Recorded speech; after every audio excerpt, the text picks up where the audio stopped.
All right, so what's up everybody? Thanks for clicking this video. Thanks for tuning into my channel. My name is Simon Hill, Black American from Louisiana, coming to you live from Budapest, Hungary. Today is March 28th, 2025, about 9:33 p.m. where I'm at right now. And today we are finishing our reading, hopefully, of Slave Breeding by Gregory D. Smithers, Sex, Violence, and Memory in African American History. It's been a long road to get this book done. I've been busy with school, work, and everything like that. Plus, we've been having some technical difficulties with the live streams. The live streams have been cutting short at around 1 hour or so. And yesterday we tried to finish chapter 6 of this book, the second to last chapter, and we got cut off 3 pages towards the end of the chapter.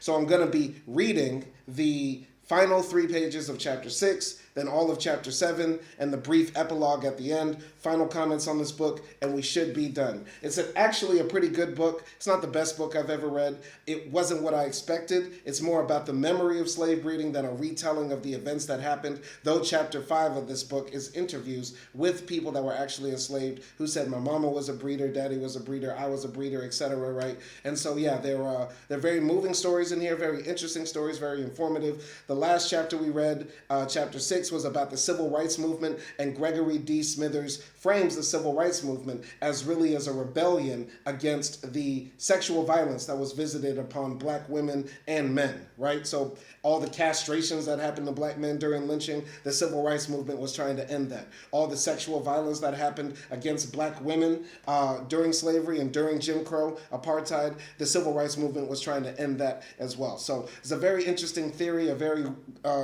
unique way of positing the civil rights movement, right? But he backed it up with evidence, like with the quotes from Martin Luther King and Bayard Rustin, et cetera, et cetera. So it's very interesting and deep. We're going to be continuing here towards the end of chapter 6, where we just finished talking about the Moynihan Report, where they said essentially that black men not being in the homes, right? The absent black father myth, which we talked about last time in our last live stream, is all BS. Right? And so, yeah, we need to stop doing that and stop promoting this idea that black men somehow are not in their children's lives.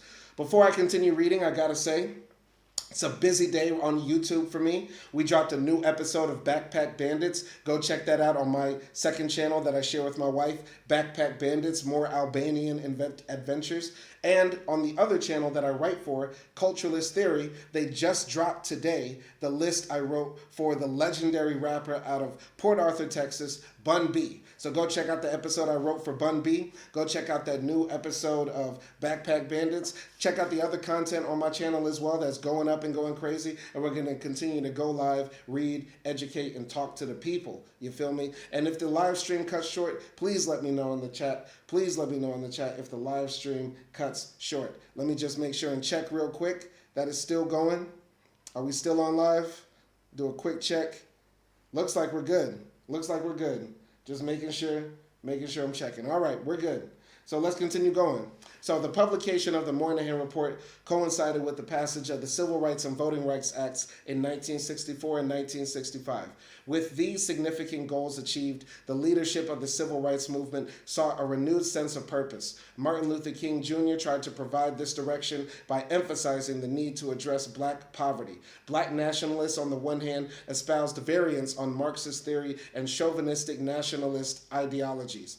A younger generation of black men such as Huey Newton, Eldridge Cleaver, and Leroy Jones, Amiri Baraka, played prominent roles in organizations perceived by the mainstream media as racially militant. Newton, Cleaver, Baraka, and the young black men who joined organizations such as the Black Panther Party or Ron Karenga's US seized on the Moynihan Report to voice an intense misogyny and accuse black women of being unfeminine and castrating their men and sons. As historian Deborah Gray Wright has observed, black nationalists viewed the Moynihan Report as an example of the unnaturally strong and emasculating qualities of black women. Just finished reading Angela Davis and Asada's biographies, and I reviewed them on my channel. Go check that out. I found it interesting that in both of their biographies, they were talking about the misogyny that they experienced in various militant black radical liberatory organizations, right? The Black Panthers, black nationalist movements, the ones that were trying to create basically an all-black country in the deep south of the U.S. There was sexism there as well, as Asada Shakur spoke about in her book. So yeah, sexism against black women, not cool, not cool. Let's continue here.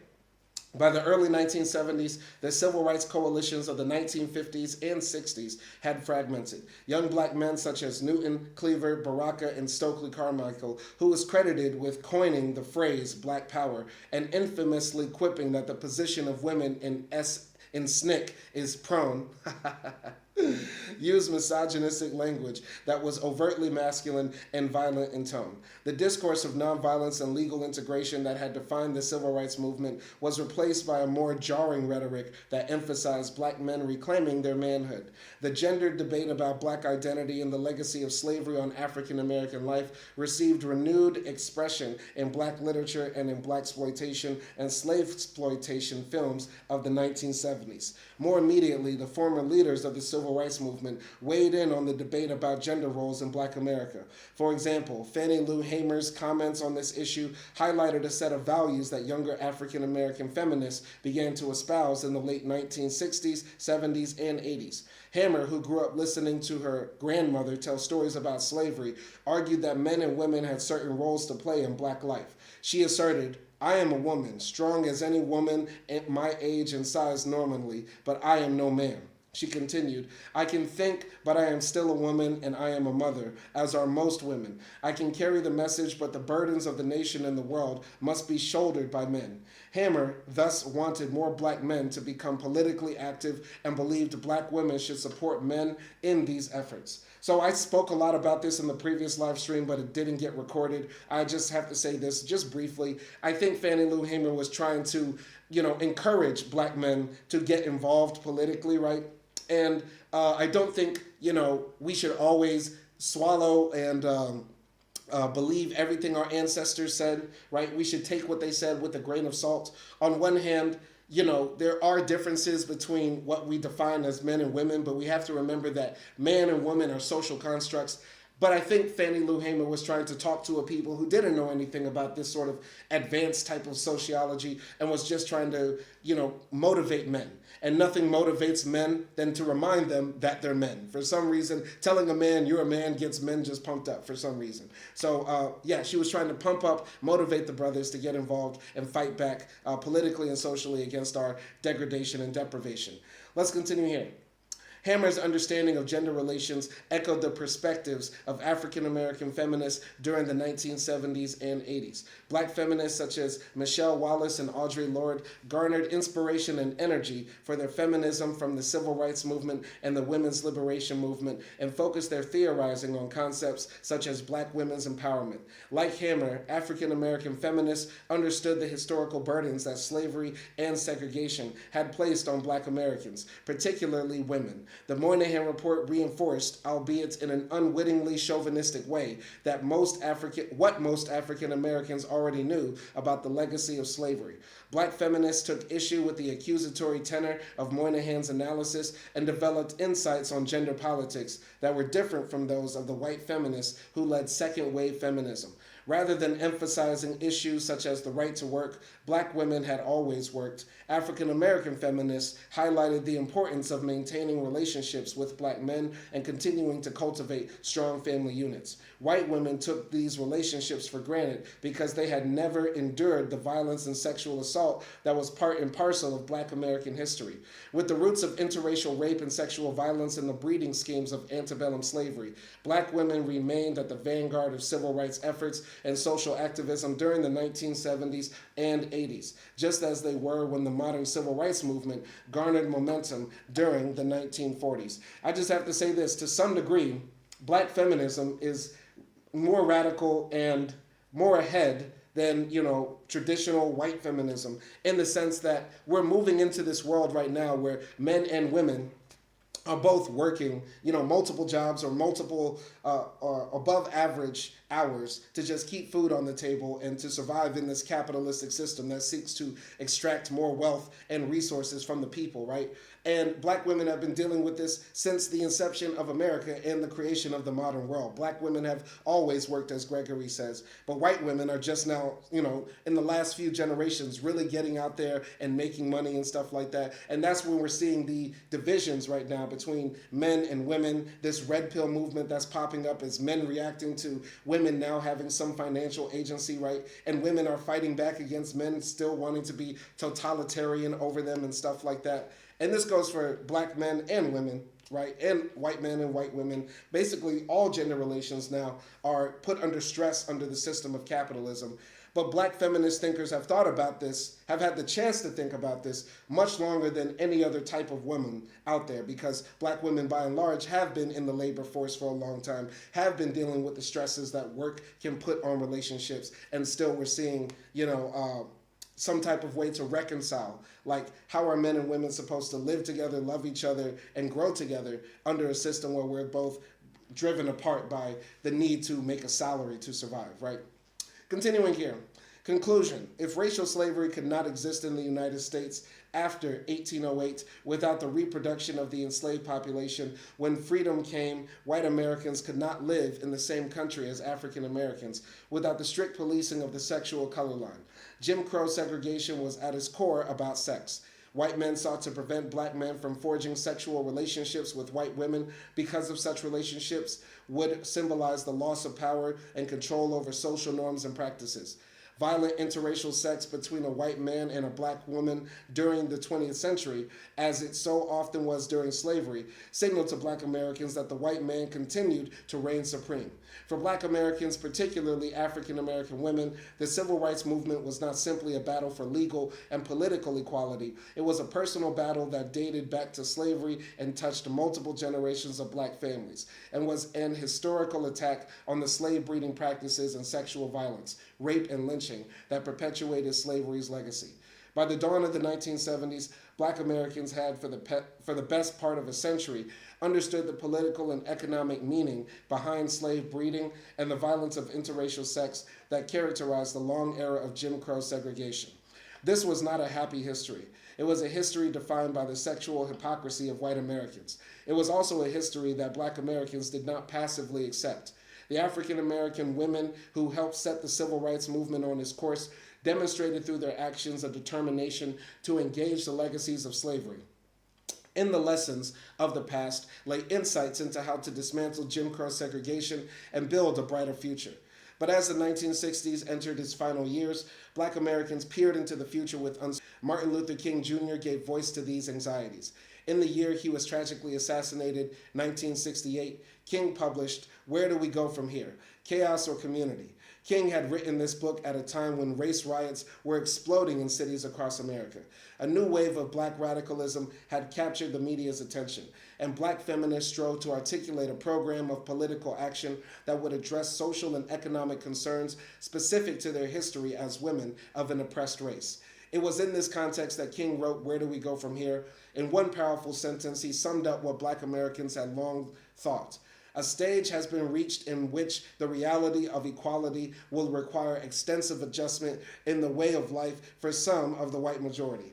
Basically saying, the only way we're going to keep this union together is that some white folks will have to give up some level of power, wealth, prestige, etc. to make things right in America. And of course, white folks don't want to hear that in general, because whiteness forces them to say that our power is in our ability to not be black. We want to maintain the status quo. We don't want to see things radically change. Because what if things radically change and, God forbid, the Negroes do to us what we did to them, etc.? That's what I honestly think is at the heart of a lot of the fears of radical transformation in America and in this world. And I'm talking about the abolition of whiteness, fully eradicating white supremacy and that sort of stuff. That's going to take major, sacrifice on the behalf of white folks. White folks have to willingly somewhat give up power, give up whiteness to actually see the radical change that we need to, so that their lives can be better and so that our lives could be better as well.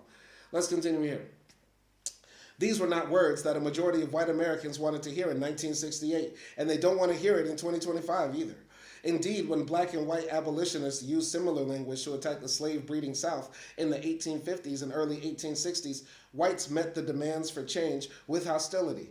So, too, in 1968, did white America recoil from further demands for racial change. Most white Americans were fed up with black protests and believed that the race problem had been resolved when President Lyndon Johnson signed the Civil Rights and Voting Rights Acts.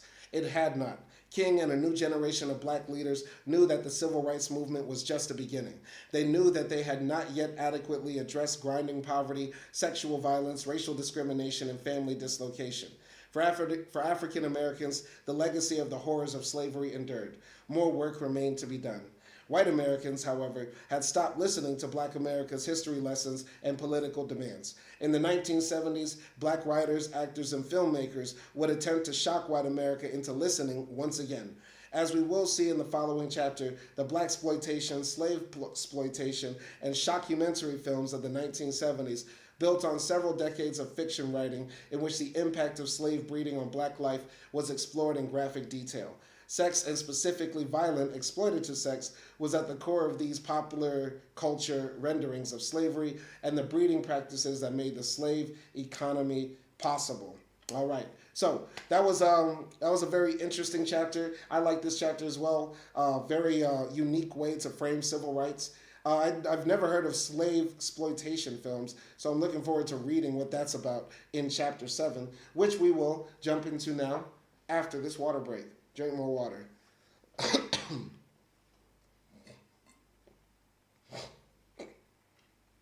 All right, let's go. Slave breeding in literature, film, and new media. The late 1960s and 70s were uncertain times in America. A protracted and unpopular war in Vietnam, outbreaks of race riots in American cities, economic instability, and political scandals that reach all the way to the White House produced in the American people feelings of frustration, fear, and anxiety. Into this cauldron of American angst entered the Black Power activists and leaders of the women's liberation movement. From feminist guerrilla street theater, Black Power activism, and mass protests against the Vietnam War, the late 1960s and 70s was an era in which social activists spoke truth to power by using allusions to slavery and references to the chains that they believed remained around the necks of African Americans and women. The assertive Black Power rhetoric of Leroy Jones, aka Amiri Baraka, captured the spirit of the time. Up against the wall, motherfucker, this is a stick up. Or smash the window at night. These are magic actions. Smash the windows daytime, anytime, together. Let's smash the window, drag the shit from in there. Okay, Amiri, you out there wilding. Okay. Jones, to use a phrase from the feminist movement at the time, deployed consciousness-raising rhetoric to inspire and shock Americans into addressing the historic dimensions of racial discrimination in late 20th century America. His were angry words that spoke for a generation of Black Americans who came of age at the tail end of the civil rights movement. Politically active, intelligent, and influenced by socialism and anti-colonial literature, young Black men and women, in spite of their differences over gender politics, demanded an end to the racialized poverty that continued to prevail in the United States. They also demanded an end to the lies contained in standard historical narratives about slavery. As such, they attempted to carve out their own spaces on university campuses, campaigning for the creation of Black Studies and Women's Studies departments. Black and feminist critics charged the narrative of American history, repeated in American high schools and college lecture halls, did not explain why so many Black families experienced grinding poverty generation after generation, why infant mortality was higher among African Americans, why and how the American healthcare and education systems continued to discriminate against Black Americans, why Black men were far more likely to be imprisoned or shot by police officers, and why Black women were disproportionately more likely to be raped, and even more unlikely to gain justice from the American legal system.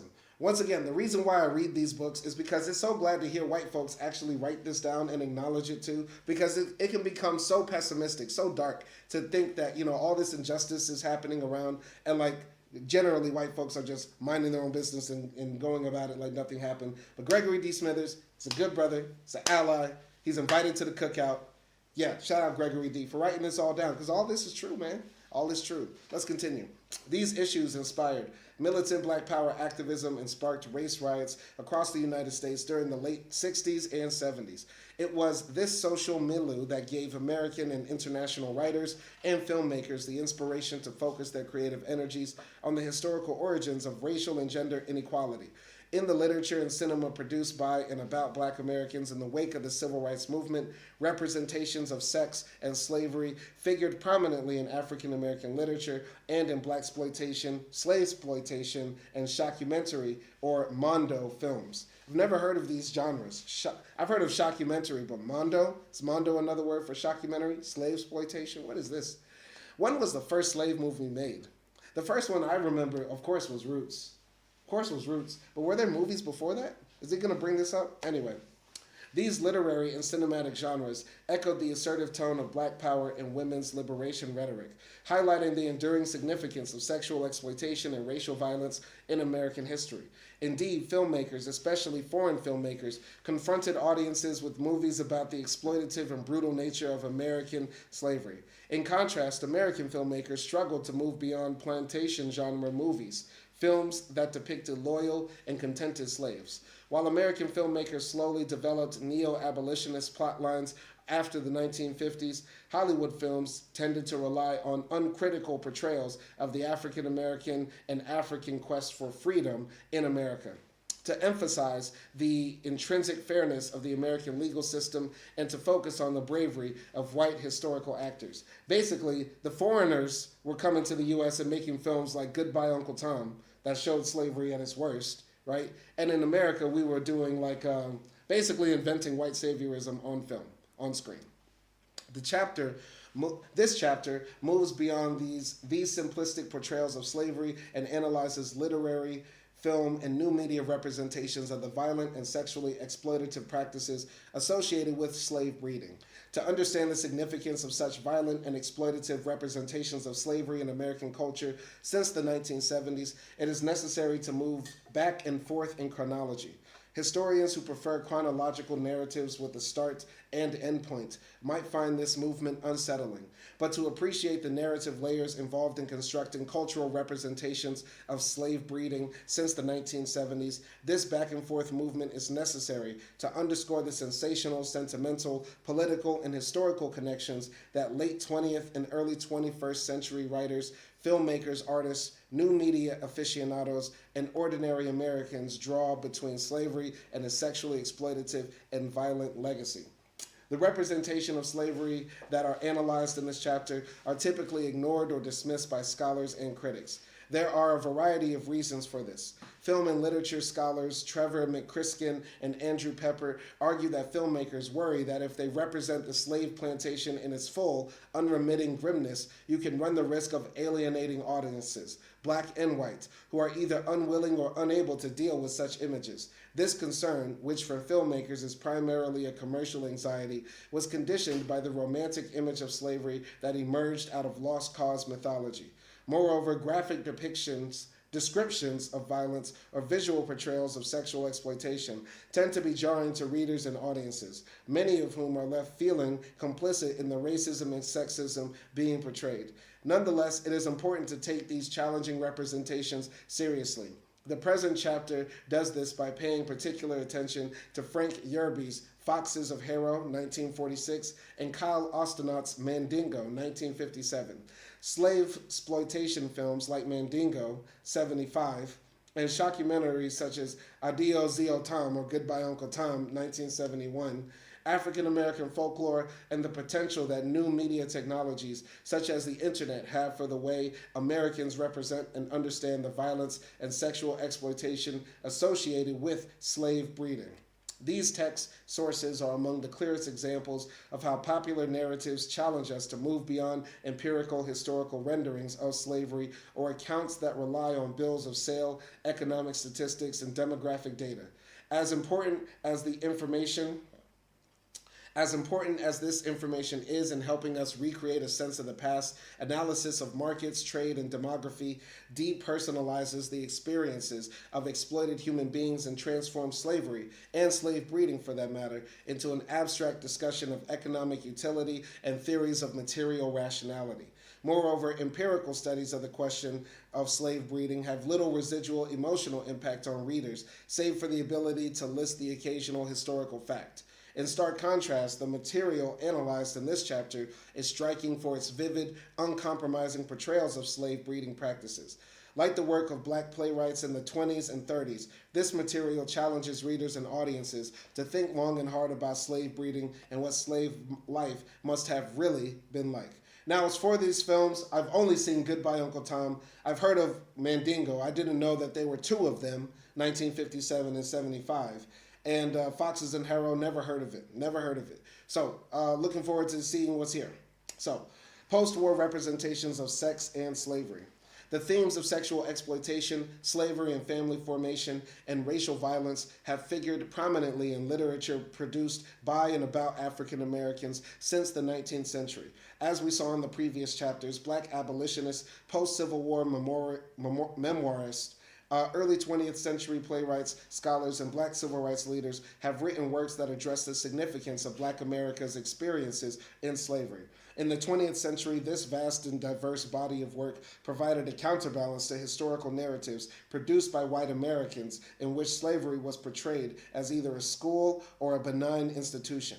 A generation of early 20th century white American authors, such as William Faulkner, Erskine Caldwell, and Thomas Wolfe, also helped to draw the reading public's attention to a grimmer version of the South's history. The impact that these authors had on America's historical imagination can be gauged by the way historians sat up and took notice of their narratives. Clarence Goads, writing in the pages of the William and Mary Quarterly in 1936, a publication that remains the most esteemed scholarly journal for early American historians, alerted readers to the proliferation of fictionalized accounts of the South that are leading the country in a way that they never have before. To the historical guildsmen, this was and is a troubling development, not least because the stories that American readers were being exposed to were littered with examples of racial and class injustices. In mid-20th century America, such imagery was a radical departure from literature in which writers emphasized and empathized with the myth of the lost cause, described the school of slavery, pontificated about the chivalrous white men, and squabbled over the value of one economic data set or another. This politeness and abstract debate, then as now, was a mirage that masked the South's culture of racism and gender inequality. For example, the prolific Erskine Caldwell exposed brutal and unseemly aspects of Southern economic and social life in novels such as Tobacco Road, 1932, God's Little Acre, 1933, Journeyman, 1935, and his novel about a lynch mob titled Trouble in July, 1940. For his efforts, literary critics condemned Caldwell's novels for being littered with grotesque exaggeration. Of course, when anybody tells the truth about the South, when everybody tells the truth about the racist-ass South, you're just exaggerating, buddy. Anyway, as the civil rights movement began to gather momentum in the years after World War II, African American writers worried about telling stories that might seem exaggerated at the same time that they were committed to confronting the more grotesque aspects of Southern history. Like the playwright Randolph Edmonds, novelist Frank Yerby recreated life during slavery in his many novels. Yerby's The Foxes of Harrow, 1946, is a story focused on slavery that doubled as a commentary about the legacy of slavery. I might pick that up, might want to read that. Frank Yerby was born into the segregated world of Augusta, Georgia in 1916. He received an MA in English from Fisk University and worked for a time as a teacher among black children in the South. After working in a Detroit factory during World War II, he settled in New York with his light-skinned octoroon wife. That's funny. And started a family. Why would you call your wife an octoroon? That's hilarious. He also began a writing career, going on to become one of the most prominent or popular African American novelists of the 20th century. Yerby wrote elaborate costume dramas that recreated the slave South in both its splendor and its violent excesses, a style that filmmakers brought to cinemas in the 1970s. His novels were popular among readers and were commercially successful. Academics, however, However, ever suspicious of writers who enjoy commercial success, dismiss Yerby as the prince of pulpsters. As one scholar observed, university critics seem to think that if ignored, he, Yerby, like television, might go away. Neither Yerby nor his work went away. Yerby's first attempt to grapple with slavery in American history was The Foxes of Harrow. This was one of the first great African American novels to be published after World War II. Set in antebellum New Orleans, Louisiana, a state where inexplicably no WPA narratives were collected from former slaves, which is a shame because if anybody experienced slavery, it's Louisiana, baby. Yerby presents the South as a place characterized by the arbitrary rule of white men. The novel's protagonist, Stephen Fox, is an Irish-born bastard who speaks both English and French, though he refuses to speak French because it is a bastard tongue. Fox earns his living as a gentleman sportsman. In the language of the 19th century, he is a confidence man, someone who is well-dressed and articulate, but a con man nonetheless. So adept is Fox at his craft that he eventually wins enough money playing cards in the saloons of New Orleans to purchase a plantation and the slaves needed to make it productive. After purchasing his plantation, called Harrow, Fox raises white eyebrows because he worked in the fields like a Negro. However, he quickly wins over local Creoles and Anglo-American whites by constructing one of the grandest homes in New Orleans. It is from this grand mansion that Fox ingratiates himself to New Orleans society by hosting sumptuous dinner parties that become major social events. Fox also assimilates into New Orleans society for another reason. He becomes a regular at slave auctions, buying slaves and attempting to breed them on his plantation. This is the case with two slaves, Achille and La Belle Sauvage, the beautiful savage, whom Fox purchases with a view of making them husband and wife.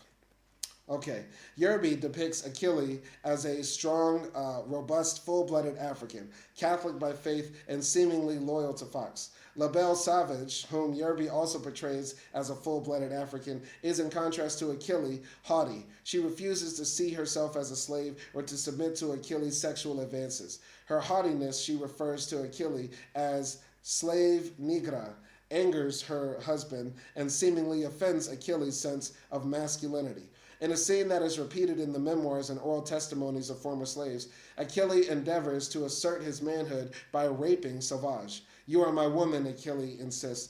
"I, your man, me." Sauvage has none of this, asserting that Achille is no man and that the men in her tribe no make slave. Warrior him die, but him no make slave. Even woman no make slave. Die first, Achilles self first. In my tribe never no slave. This to Achilles' ear is absurd. You slave you, Achilles states. What for you think no, girl? You slave just like me, you. As the tension between Achille and Sauvage grows, the climactic rape scene is terrifying for what it is described for what it is not. For what is not. Wow, okay. As the tension between Achille and Sauvage grows, the climactic rape scene is terrifying as much for what is described as for what is not. Yerby narrates that Achilles sweeps Sauvage into his arms as she kicked out and tore the skin of his face into ribbons. But he shouldered his way into the cabin with her and kicked the door shut behind him. Yerby's narrative is silent on what went on behind that slave cabin door. It is this narrative silence, however, that makes this and ensuing scenes between Achille and Savage all the more powerful. Indeed, the drama that follows when Savage gives birth to a baby boy is tinged by the memory of the child's traumatic and violent conception. Savage's son, Yerby writes, displays an inky, bluish blackness, large and sound of limb.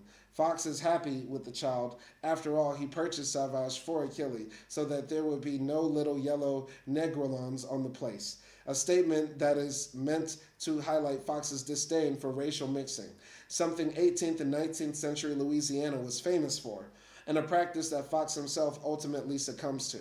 But Fox's pleasure with the inky bluish blackness of the enslaved newborn soon turns to despair when he watches Savage flee the slave cabin with the child in her arms. She heads, to the horror of eyewitnesses, towards the levee of a nearby river. Achille pursues Savage, catching her and taking the child from her. He cannot, however, prevent Savage from taking her own life and watches helplessly as her body is buffeted in the fast-flowing river. This tragic sequence of events ultimately ends with Savage maintaining her own sense of dignity through death. She will no longer be a slave, but her child and her husband, Achille, will forever remain Fox's prized slaves. Crazy story. Wow. I mean, I started reading, like, I feel so bad. After reading that summation of that story, that's a book I want to read. That is a book I want to read because, yeah, that's true. That's truly what it was like. And I'm about to read Goodbye Uncle Tom, written by a white woman, as we all know, Harriet Beecher Stowe. I'm literally like on the first page of the first chapter. I just read the introduction to the book that I have today, right? And it was about 30 pages or so. But yeah, that's a book I want to read. I got to pick up some Yerby, man. Yerb. All right. Anyway, hope my connection is still good. Let me just make sure. Yeah, I'm sorry. We're still good. We're still good. All right, let's continue here. Yerby's rendering of slavery in antebellum New Orleans was a far cry from the epic tales of grand plantations, kindly masters, and the happy slaves of white fiction. His version of slavery was defined by unbridled white power and the ability of the master class to manipulate slave marriages and families at will. That is, to impose a system of slave breeding. Other black authors addressed similar themes in the decades after the publication of The Foxes of Harrow. Works of prose and poetry by Margaret Walker, George Schuler, Dorothy West, and Gwendolyn Brooks, to name just a few, also focused on slavery and its enduring legacies. Of course, African American culture has never been monolithic. Not all black writers and audiences were willing to connect black life in 20th century America with slavery. Nonetheless, key themes that had dominated African American literature since the 19th century, such as the Republic's promised ideals of freedom and equality, and the lived history of its physical and psychological brutality against black Americans, continue to resonate. Margaret Walker explored these themes in her various writings. In 1942, she began her literary career when she published a book of poetry entitled For My People. Like her acclaimed novel, Jubilee, 1966, For My People highlighted Walker's awareness of the enduring legacy of slavery in black life. For my people everywhere, singing their slave songs repeatedly, their dirges and their ditties, and their blues and jubilees, praying their prayers nightly to an unknown God, bending their knees humbly to an unseen power.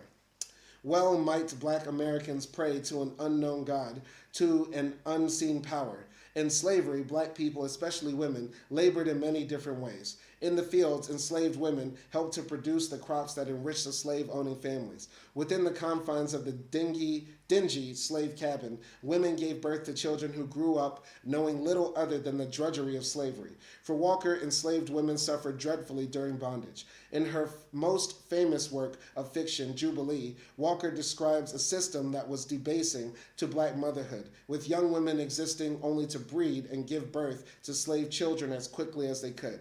From slavery times to the era of the civil rights and the black power movements in the 20th century, representations of strong black women, mothers, sisters, wives, punctuated an often terrifying history of sexual exploitation and racial violence.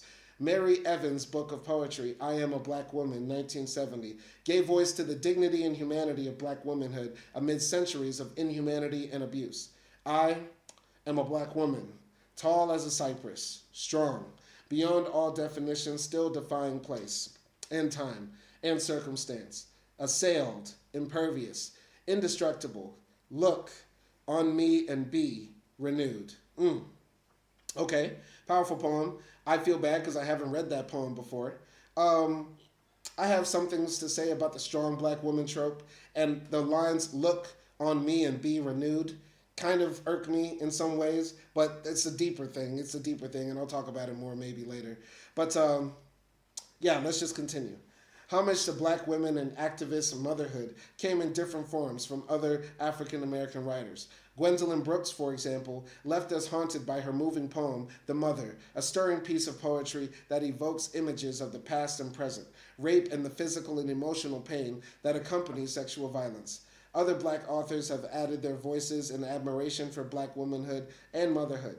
Alice Walker, for instance, wrote with compassion and insight about black women surviving centuries of cruelty and oppression, and of navigating the fraught sexual politics of the civil rights and women's liberation movements in the 20th century. And Maya Angelou has written prosaically about the dignity of black womanhood with the words phenomenal woman. Black women have written about their strength and dignity because they imagined that these qualities were needed to sustain their great-grandmothers, grandmothers, and mothers through sexual exploitation that was common on the slave plantation. The violence of the Jim Crow era and the civil disobedience campaigns of the modern civil rights movement. Not that strength and dignity are qualities in the late 20th century and early 21st centuries that should be taken for granted. Writers such as Michelle Wallace, Alice Walker, and Bell Hooks continue to remind readers of the connection between violence and sex, race, and gender discrimination in the United States. Ironically, though, it was not a black writer who presented readers of late 20th century fiction with the most shocking and vivid images of slavery's brutal excesses. It was a homosexual white male who lived in Sacramento, California. Who? Okay, I don't like that line. But let's see. So, the author in question was Kyle Elihu Onstadt, a man who made his living writing dog breeding manuals. Born in Illinois in 1887, Onstadt grew up listening to bizarre legends about slave breeding farms in Kentucky. One of these tales involved an antebellum slave owner by the name of John Hart Crenshaw. Pop culture historian Paul Talbot relates how Crenshaw's plantation, Hickory Hill, was reportedly a slave breeding farm. Local legend had it that the third floor of the Hickory Hill Big House contained a breeding room. Knowledge of the Crenshaw plantation reached Onstadt indirectly. Evidently, a former Crenshaw slave, Robert Wilson, played a significant role in circulating lurid tales of slave breeding practices on the Crenshaw plantation. Wilson, who was reportedly a stallion slave during slavery, became a preacher after the Civil War. He used this position to sermonize about the evils of slavery.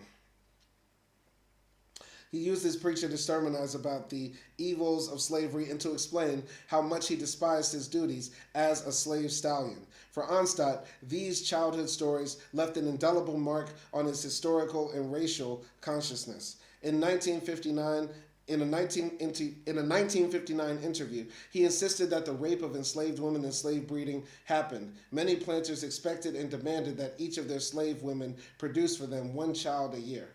Very interesting stuff that this white man got interested in that. I mean, you never know, man. It's just like so wild. You know, somebody born in Illinois, 1887, probably didn't know that many black people, heard about these stories and got interested in this history and wanted to, learn more about it. So, yeah, this is the reason why we read and why we educate ourselves, why we pass information on. So, with childhood memories of horrific slave-era tales still swirling in his adult imagination, Onstadt wrote and published his most famous novel, Mandingo, 1957. Mandingo was the first in a long line of novels that became known as the Falconhurst series, a series that had a significant cultural impact on the representation of slavery well into the 1970s. Onstadt authored the first novel, Mandingo, when Lawrence Horner and Harry Whittington, who wrote under the pseudonym Ashley Carter, penned all subsequent entries in the series. Mandingo was well suited to an age characterized by civil rights activism and the rise of guerrilla street theater and consciousness raising. In blunt, uncompromising language, Onstadt portrayed the slave South as a site of sex, sadism, and miscegenation. If the plantation genre embodied best by Gone with the Wind had not already been undermined by civil rights activism, then the cultural impact of Mandingo in the Falconhurst series would, in a few short decades, do just that. All right, before I heard of Mandingo the book or Mandingo the movie, we heard of Mandingo the star. Shout out to Fred Nice. Shout out to the brother Fred Nice, legendary actor. Legendary actor is all we gotta say. Shout out to Fred Nice, man.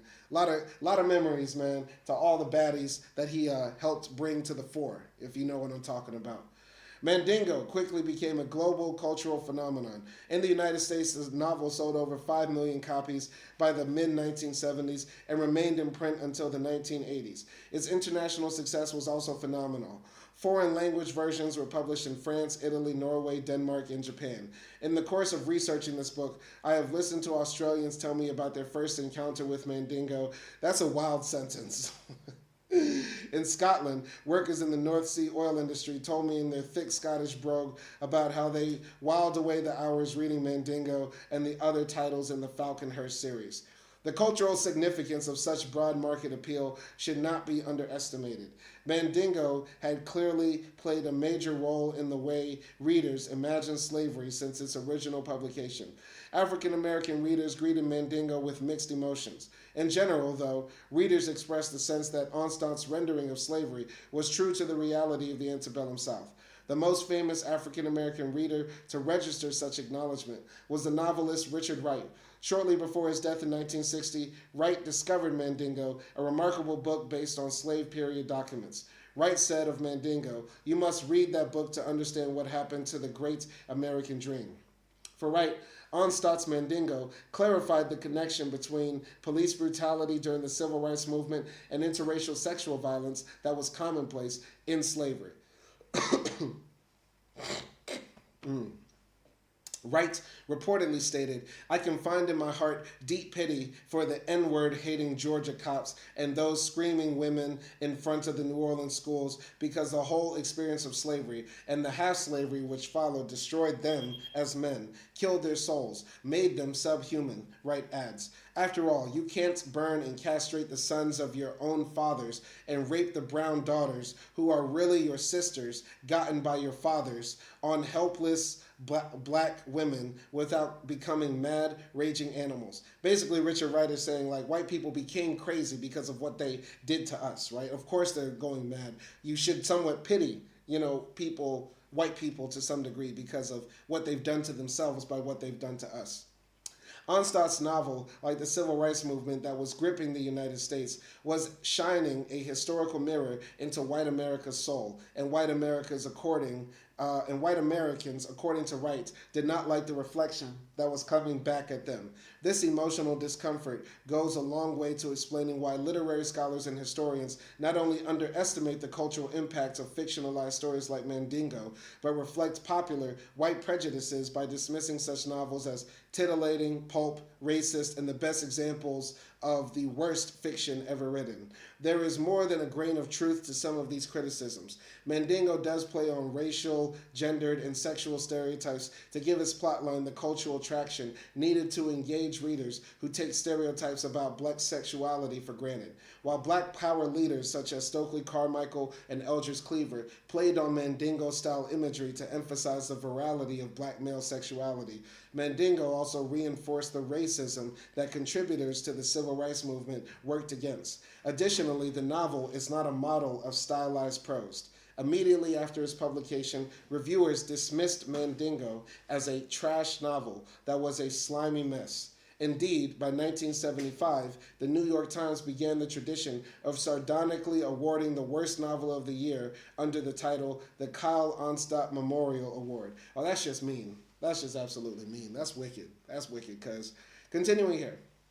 The overwhelmingly negative responses to Mandingo from critics and scholars had as much to do with the cultural and political context in which the novel was published as it did with literary snobbery. For white Americans sensitive about the legacy of slavery and issues like racial violence and interracial sex, Mandingo opened historical wounds that critics felt prevented black and white Americans from getting over the past. For black nationalists, Onstott's novel undermined the message of racial uplift and the black power mantra that black is beautiful. According to black nationalist critics, Mandingo simply reinforced racist representations of African Americans as historical victims. However, there is another explanation for the visceral responses to Mandingo, an explanation that exposes the importance of Judeo-Christian moral traditions in the United States and the enduring significance of Enlightenment concepts of order and human improvement. I gotta say this, by the way, is there such a thing as bad literature? Right? Because most people don't read anyway. And when people do read a book, they say, hey, that was a good book in general. If you get somebody to sit down and read 300 pages of anything, most of the time, and a full-grown adult who hasn't read anything since high school, they're going to say, yeah, that was a pretty good book. No matter what it is, you could put anything in front of them. So why would people be so, I don't get why people are so snobby about literature. You get what I'm saying? Like, it's just a book, right? Somebody sat down and wrote a story that came from their mind. Let that just be it, man. You don't have to be so critical of it. Or there shouldn't be this class division with literature to some degree. I think it's different for other art forms, right? Like for music, right? There, of course, is a level of skill that comes with it. But I think if you're a novelist, like a true novelist who's like sitting down, tapping out your book on the keys or the typewriter or something like that, then you have generally, the same amount of skill as like a Stephen King, I would say. Now that doesn't mean you're going to tell as great of a story, but the skill in and of itself is just sitting down and writing the book, whatever it is, right? And if as long as the story makes sense, like plot holes aren't just too blatant, like you can't fall through the fucking plot hole, then generally it's cool. You get what I'm saying? I think it's different for movies and music and generally stuff like that. But why do we have to like have this like, snobby bourgeoisie attitude with literature? It shouldn't be that way. Shouldn't be that way. Anyway, continuing here. The issue here involved the intertwined narratives of sex and violence. Mandingo, like all narrative accounts of slave breeding, combines sex and violence in an effort to focus our attention on the reality of slavery's brutality. Brutality is not a theme that lost cause propagandists, professional historians, and Hollywood filmmakers emphasized during the 19th and much of the 20th century. Thus, Onstott's descriptions of rape, homosexuality, sadistic violence, and slave breeding in antebellum America entered late 20th century cultural discourse in a jarring and, for many, unbelievable fashion. Remembering Cold War Americans were still grappling with Alfred Kinsey's analysis of sexual life in the United States and the growth of the civil rights movement in the 1950s. These cultural and social narratives were disconcerting enough, but the specter of slave breeding in the antebellum South completely disordered neatly packaged historical narratives about paternalistic slave owners, happy slaves, and Negroes who were happily segregated from whites. Basically, what they were trying to say, there was a lot going on. There was too much going on at the time. You had the civil rights movement popping off. You had, the Cold War happening. And then on top of that, you have authors like Onstott writing about slave breeding in like its true, vicious, horrific form in print, right? Of course, people are just going to be resistant to that. There's too much happening. It's too much. The introduction of coercive sex acts into pop culture narratives about slavery was therefore a radical challenge to representations of slavery. This type of imagery presented the economics and labor associated with slavery in a new light. In Cold War America, most Americans took for granted the idea that the agricultural societies of the antebellum South were peaceful, orderly places. The introduction of sexual violence into the historical imagery shattered this narrative complacency. In mid-20th century American culture, sexual intercourse, much less coercive sex acts, was linked to the concept of shame, dirt, madness, and disorder. These were not the qualities that Americans associated with the slave South and the well-meaning patriarchs who governed the South with sobriety and moderation. It seemed utterly improbable to most white Americans that morally scrupulous plantation patriarchs would ever, indeed could ever, impose vile and intimate forms of exploitation upon an enslaved population they considered part of their family. Black Americans had long challenged such myopic representations of slavery. They knew that white men had a long-held obsession with sexually exploiting black women, something the civil rights era journalists Robert Sherrill and Harry Ashburn noted when they referred to the scrotum sociology of the South. Scrotum sociology is crazy. Scrotum sociology is crazy. That's wild. That's hilarious. Like Sherrill and Ashmore, Onstott knew that white men in the South would never admit to such practices. So he confronted...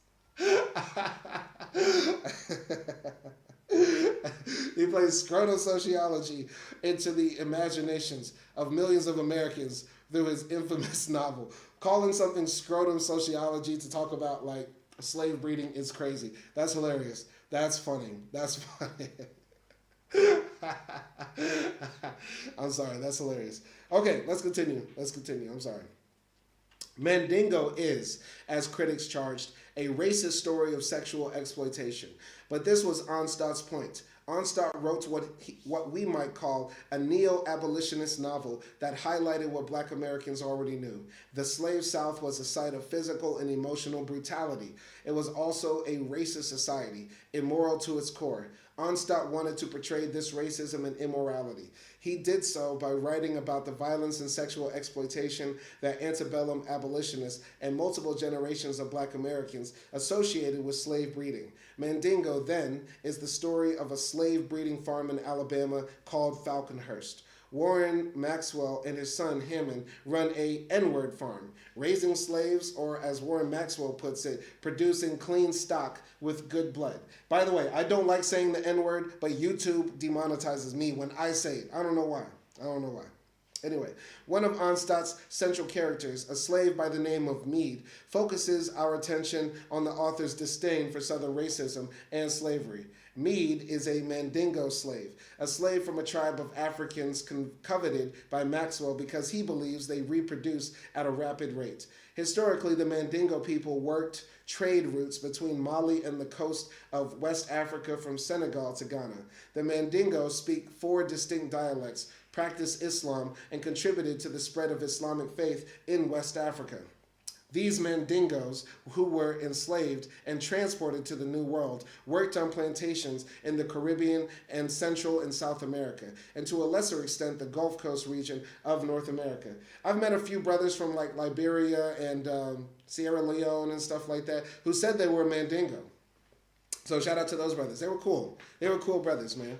Cool brothers. I only have positive things to say about the Mandingos that I've known. Right? Pause. Pause. Big pause. Anyway, continuing.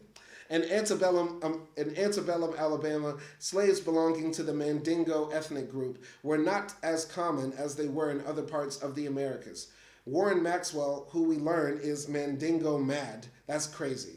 The relative scarcity of these enslaved Africans makes them all the more valuable. Maxwell believed that a pure line of Mandingo slaves, irrespective of how inbred they might become, will fetch a higher price at slave auctions. Therefore, Warren and his sons transgressed the Victorian morality that inspired antebellum abolitionists by securing Meade to be both a prize fighter and to serve as a plantation's prize stud.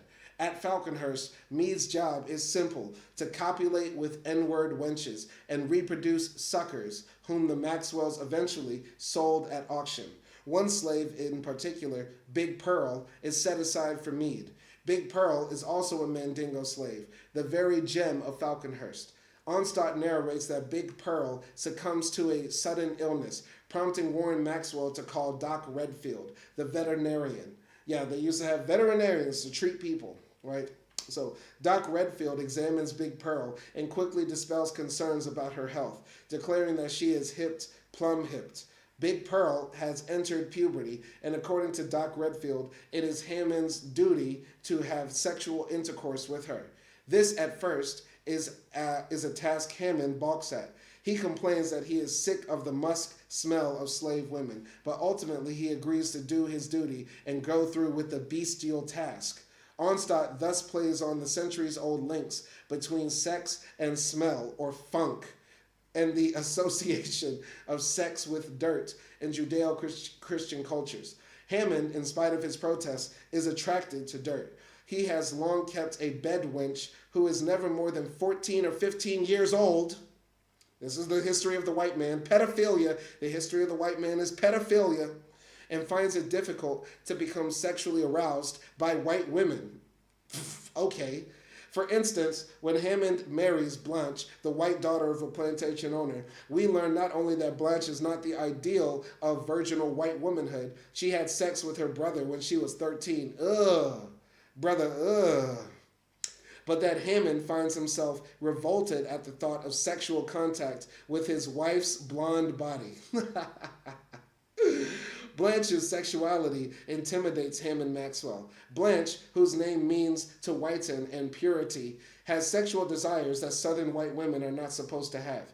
Such desires compromise the future purity of the white race in the South and undermine Hammond's masculinity because he felt unable to control Blanche sexually in the way he controlled enslaved women. So basically, this guy, I think more than an attraction to black women, he had a fetish for control, for domination. He liked to be the dom and black women to be the unwilling subs, right? And that's going to be a theme of a movie that Actia and I are going to review later. Megan is Missing, right? We're going to review that later today. So yeah, sounds like a lot of men, especially white men, have an issue, pedophilia and undeserved domination of others. This is what they want. Anyway, continuing. So it is that Hammond Maxwell is able to convince himself that a sexual act initially considered bestial is in fact the duty of the master class. In having sexual intercourse with enslaved women, Onstott suggests that white patriarchs believed that they were taking objects of dirt and disorder and asserting control and order over them. They were also, oh, we got a comment, jumping into the comments right here. Acty says, or maybe he liked to be pegged. I doubt he was letting the black slave women who were 13 and 14 years old peg him. Anyway, in having sexual intercourse with enslaved children, Onstott suggests that white patriarchs believed they were taking objects of dirt and disorder and asserting control and order over them. They were also engaging in acts of bestiality, given the construction of enslaved women as mere chattel, and the sex act between a white man and a black woman as bestial. Ham thus performs his duty, taking Big Pearl's virginity from her and preparing her for mead. Together, Big Pearl and Mead will reproduce a regular supply of suckers because, as the Maxwells were wont to emphasize, it's the N-word crop what pays. So, wild story. We got to watch that movie, man. Got to watch that movie. Both of them. We're going to watch both of them by black women. He liked to be pegged by black women. Once again, acting. I don't think this white man was getting his booty hole blown out by a 13-year-old black child, because as the book says right here, he liked to have sex with 14 or 15-year-old children. This man was having sex with children, as most of the slave owners were during that time. All right. Nelson Moreno says, I want Britney Spears to peg me. Shout out to Nelson Moreno. Maybe Britney Spears will do it. She's in that conservative tip. Nelson Moreno says, how can I join the review for Megan is Missing? You want to join the review for Megan is Missing? We'll do it on live and we'll do it on Zoom, and you can hop in on the Zoom call. Shout out to you, Nelson. If you want to join Megan is Missing, if you've seen the movie, let us know. Continuing here. So, for Onstott, okay, Nelson Moreno says, there's a Mandingo movie. I know, I want to see it. There's two Mandingo movies. I believe one was made in 57 and one in 75. So we're going to watch both of them. We're going to watch both of the Mandingo movies. Pause. Pause. Pause. Continuing here. For Onstott, Warren and Hammond Maxwell embody the racism and moral bankruptcy of the slave-owning class in the antebellum South. Warren Maxwell is thus depicted as being driven by an absolute attempt for black life, seeing black bodies only as vehicles for the aggrandizement of his own wealth. With this moral bankruptcy comes risks, however. Mead and Big Pearl, we learn, are not only the products of incest, but siblings. The incest involved in keeping the Mandingo bloodline pure alarms Mead's seller to such a degree that he raises concerns about the reproduction of something quite monstrous. But incest does not bother Warren Maxwell. He is determined to keep the Mandingo bloodline pure, insisting that doing so will produce bigger, stronger slaves and therefore fetch a higher price at market. Big Pearl's eventual pregnancy is thus a cause for celebration at Falconhurst, but the celebratory atmosphere soon turns to tragedy. Hammond Maxwell's sex life is the driving force behind the upheaval. Hammond, preoccupied with training Mead for a prize fight and sexually repulsed by his wife, pays little attention to Blanche and spends each night with Ellen, his longtime mulatto, bedwench. Angered by her husband's rejection, Blanche acts on her feelings of sexual jealousy by summoning Ellen to her room. In a fit of drunken rage, she accuses Ellen of being a whore and her husband of loving black meat. He rather pleasure with a baboon.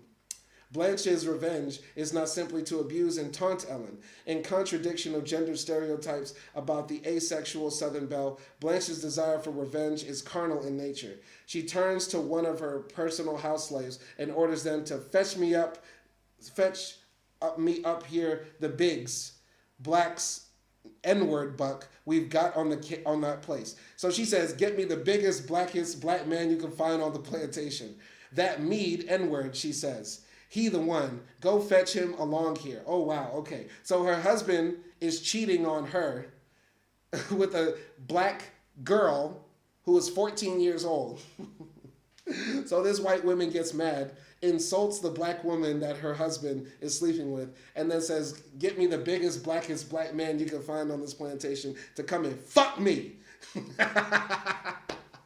Oh, shit. This is insane. This is insane. Why did I not watch this movie before? Why did I not read this book before? We're going to get some Yerby books. We're going to get some on-stop books in this house. I'm building the illest library, the illest, blackest library in Eastern, Central Europe, whatever you want to call it. And we're going to put Mandingo in that bitch. Yeah. Anyway, go in here to the comments. All right, Acty's over here deleting comments. I don't know why. I don't know why they're deleting comments. You don't need to delete it. Leave it up. Leave it up, yeah. Anyway, continuing. Onstadt uses the ensuing scene to demonstrate that Blanche, the representation or the representative of the plantation mistress, is a woman with sexual desires that not only burn brightly but cross racial lines. Spurned by her husband, Blanche states her desire for revenge and sexual gratification by having sexual intercourse with Meade, her husband's prize stud.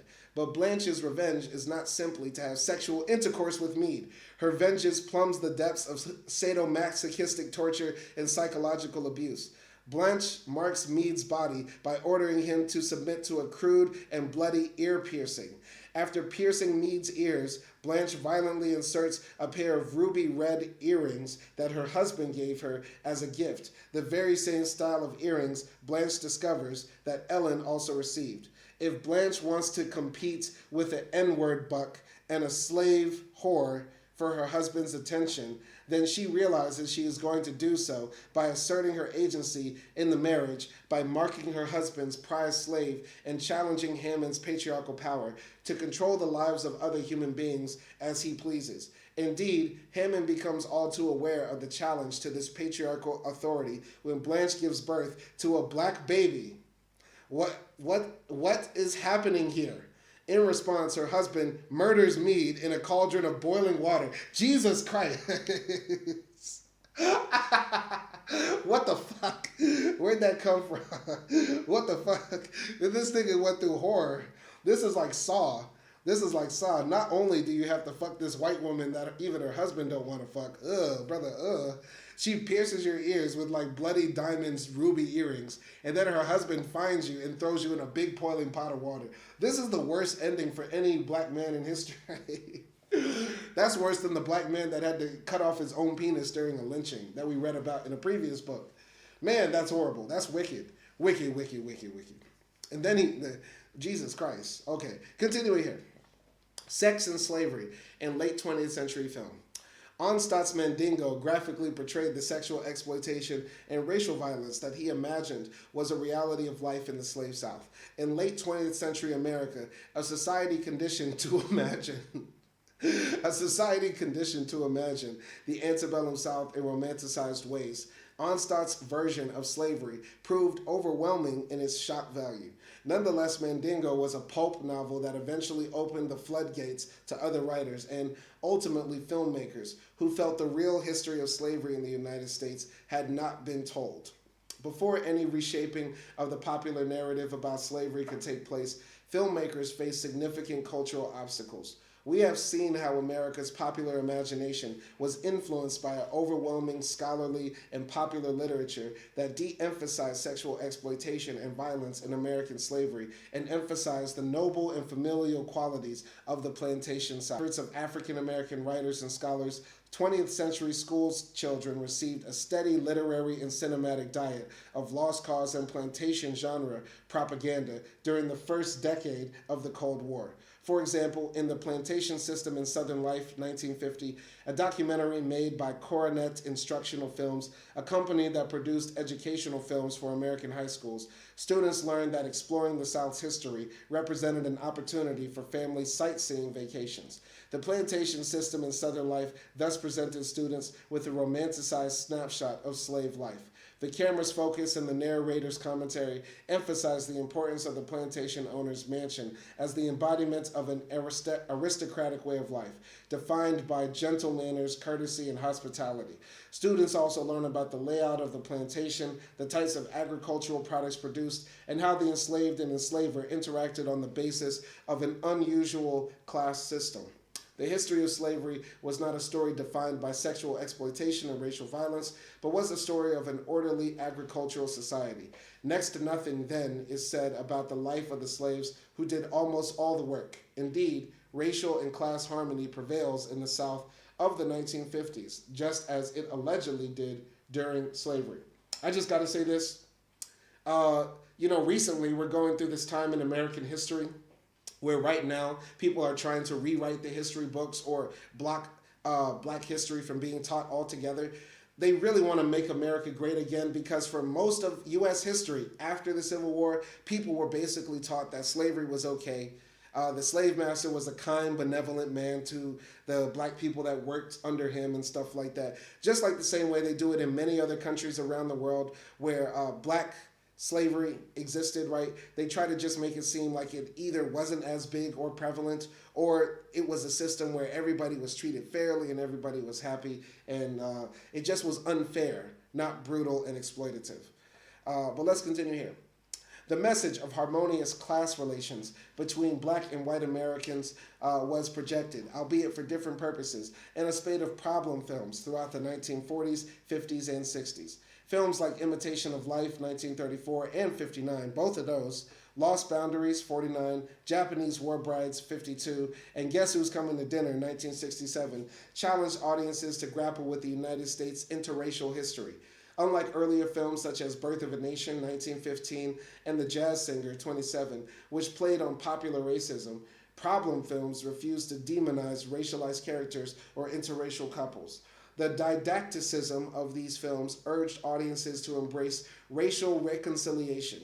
Although problem films were often dismissed as communist propaganda, they were not as revolutionary as contemporary film critics claimed.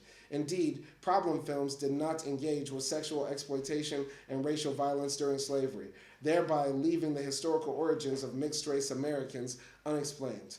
But with neo-abolitionist plotliners developing an American cinematic representation of slavery during the 50s and 60s, filmmakers became inclined to portray slavery in darker terms. Films such as Band of Angels, 51, and Black Like Me, 64, for instance, indicated that an oppressive racial and sexual history lay behind Black America's experiences with racism during the 19th and 20th centuries. But no movie contained the types of graphic scenes described by Onstadt in Mandingo.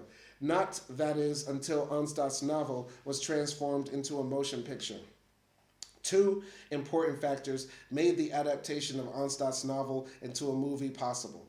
First was the 1968 introduction of the Motion Picture Association of America's rating system. These ratings allowed the film adaptation of stories such as Mandingo to be released to mainstream cinemas. The second was the seriousness with which Italian reviewers and scholars treated the Mandingo novel. The Italians, unlike American reviewers and scholars, were unflinching in their engagement with the sex, the sadism, and miscegenation that Onstadt portrayed. Perhaps it is unsurprising then that it was Italian filmmakers who purchased the rights to adapt Mandingo into motion pictures. All right, go into the comments real quick. Nelson Moreno says, hey Simon, I have to sleep early. Next time I'll try to join y'all in the Mandingo and Beckett review. Mandingo and Beckett review coming up soon. Mandingo and Beckett review coming up soon. I promise you, it will happen. All right, that Onstadt portrayed. Perhaps it is unsurprising then that it was Italian filmmakers who purchased the right to adapt Mandingo into a motion picture. The Italian producer Malino Malinotti and movie mogul Dino De Laurentiis teamed up to make the movie version of Mandingo. Preparation began in '68 and soon stalled. However, it was not until 1970, after De Laurentiis moved to New York. Thus, preparations resumed in earnest. De Laurentiis hired American Richard Fleischer to direct the film. Fleischer was well known in Hollywood, and after initially expressing reservations, he was eager to make the film. Fleischer felt that an accurate account of slavery had not yet been presented to American cinema audiences. His motives for making the film echoed the activist sentiments swirling around American society in the 70s. Fleischer said of his willingness to make the movie, "The whole slavery story has been lied about, covered up, and romanticized so much that I thought it really had to stop." These were sentiments shared by the entire cast and crew of Mandingo, which was distributed in the United States by Paramount Pictures. Shot mostly in Louisiana. Wow! The movie had a star-studded cast. The English actor James Mason played Warren Maxwell. A young Perry King played Hammond Maxwell, while English actress Susan George took the role of Blanche. George, like her co-stars, was initially hesitant about accepting a part in the film. Fearing the movie would be gratuitous sensationalism, George and her fellow actors overcame their initial reservations by reading up on the history of slavery. All agreed that slave breeding had occurred and that it was time to reveal what black Americans had endured for so long.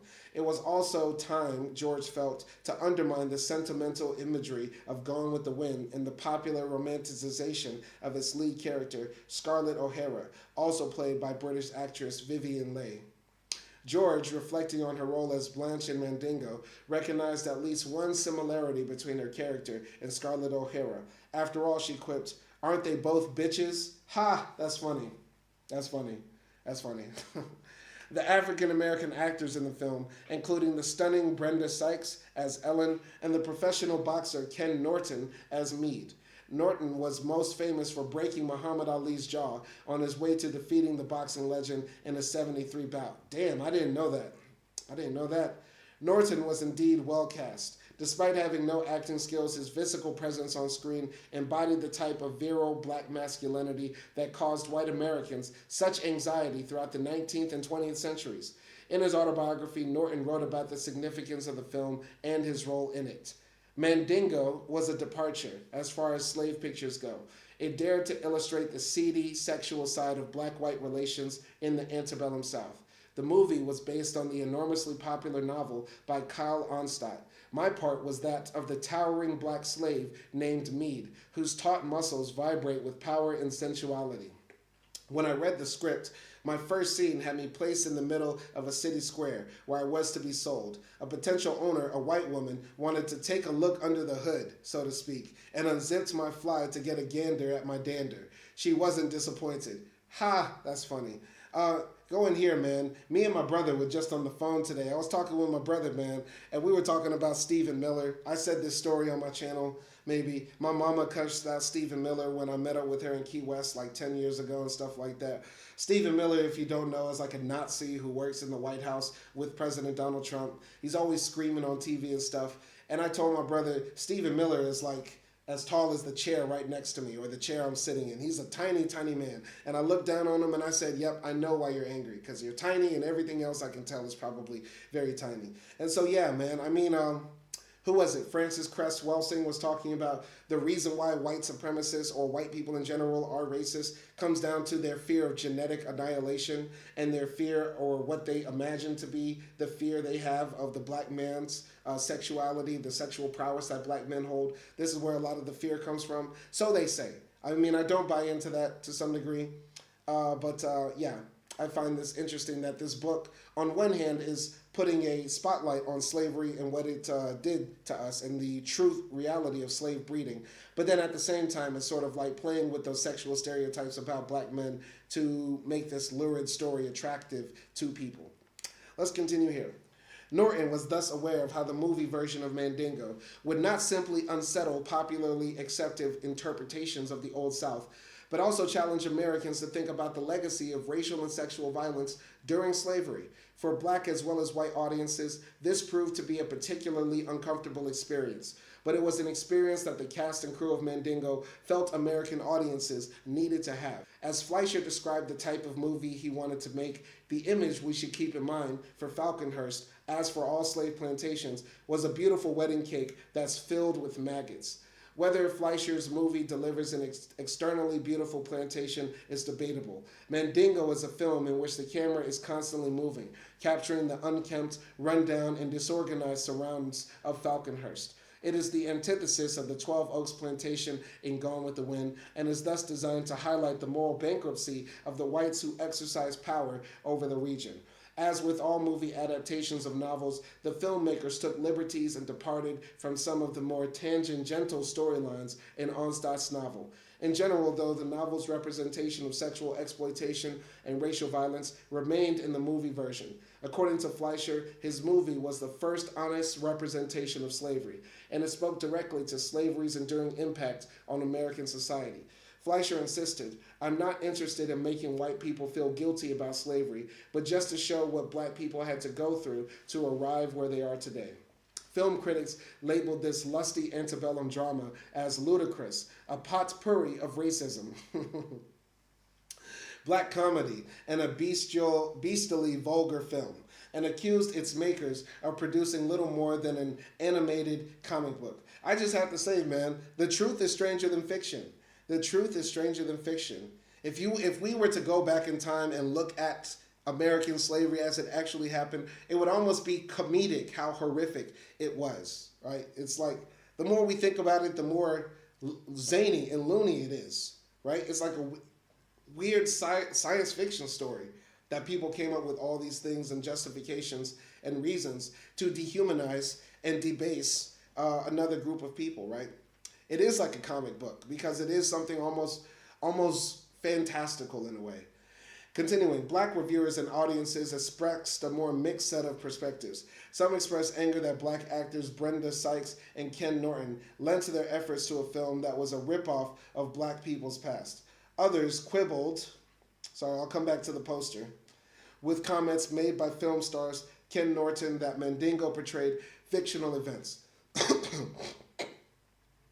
Writing from New York, Marcia Kilpatrick disagreed with Norton, claiming the boxer actor need only talk with enough of our old people to realize what Kyle Onstott originally wrote in fiction form was once a reality. Indeed, the editors at Jet Magazine described Mandingo as a powerful movie drama, which portrays black-white relations in the antebellum South as they probably were. For all of the competing critiques of Mandingo, Fleischer's movie enjoyed considerable box office success. According to the July 10th, 1975 edition of Jet Magazine, Mandingo grossed $2,433,010 during the first 5 weeks in cinema, making it one of the most popular films of that summer. By 1979, the film had earned $8.6 million, more than $7.8 million earned by the blaxploitation film Shaft. So this film was bigger than Shaft. And Shaft is a bad, shut your mouth. All right. So here's the poster. Expect the savage, the sensual, the shocking, the sad, the powerful, the shameful. Expect all that motion picture screens has never dared to show you before. Expect the truth. Now you are ready for Mandingo. Dun, dun, dun. What a wild poster. I want that poster in my house. I want that poster in my house. I need movie posters. We're doing movie posters in the crib, and Mandingo is one of them that we need, because this is just wild behavior. They were just wilding back in the 70s, weren't they?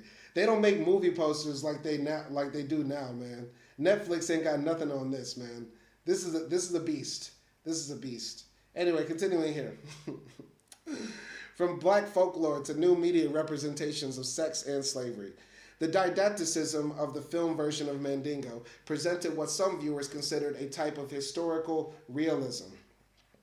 Based on the adjectives used by white reviewers to describe the film, based on the adjectives used by most, sorry, I'm just checking to make sure the stream is live, man, because, all right, just checking, all right. Based on the adjectives used by white reviewers to describe the film, most white Americans in the 70s were unwilling or unable to engage with the film's themes. Since then, little has changed. Indeed, the white backlash to the civil rights and black power movements has become mainstream in American culture and political culture. The increasing rightward drift in the Republican Party and the rise of vocal fringe groups such as the Tea Party tap into a popularly held belief that the 60s and 70s ushered in an era of political correctness. The sense of white grievance that such mantras evoke is historically misplaced and misinformed. Nonetheless, examples of such grievances abound. In November 2010, for instance, during celebrations for the 150th anniversary of the Civil War, the Commander-in-Chief of the Sons of Confederates veterans, Michael Givens, spoke for many white Southerners when he declared, "We in the South, who have been kicked around for an awful long time and are accused of being racist, would just like the truth to be known."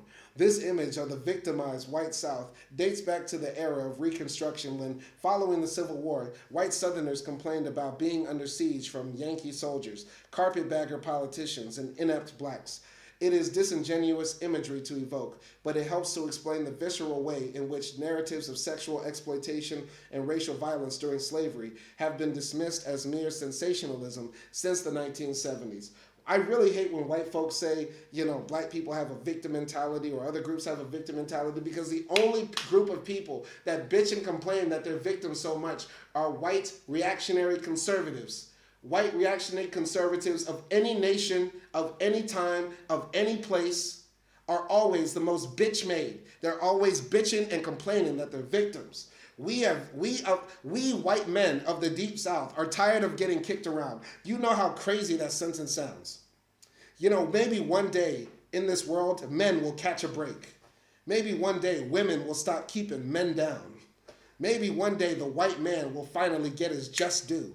What the fuck are they talking about? Continuing here. I'm sorry. All right. So, with cultural debates increasingly polarized in the United States, foreign filmmakers have for the past quarter century observed American struggles with questions about interracial sex and violence. They have endeavored to understand the origins of the struggle. Most prominently, Italian filmmakers produced mondo films, or shockumentaries, during the 70s to tackle the 19th century antecedents of racial and sexual violence in America. One of the best-known shockumentaries was Goodbye Uncle Tom, made in 1971. Critics and film scholars have labeled Goodbye Uncle Tom transgressive, excessive, and unnecessarily shocking.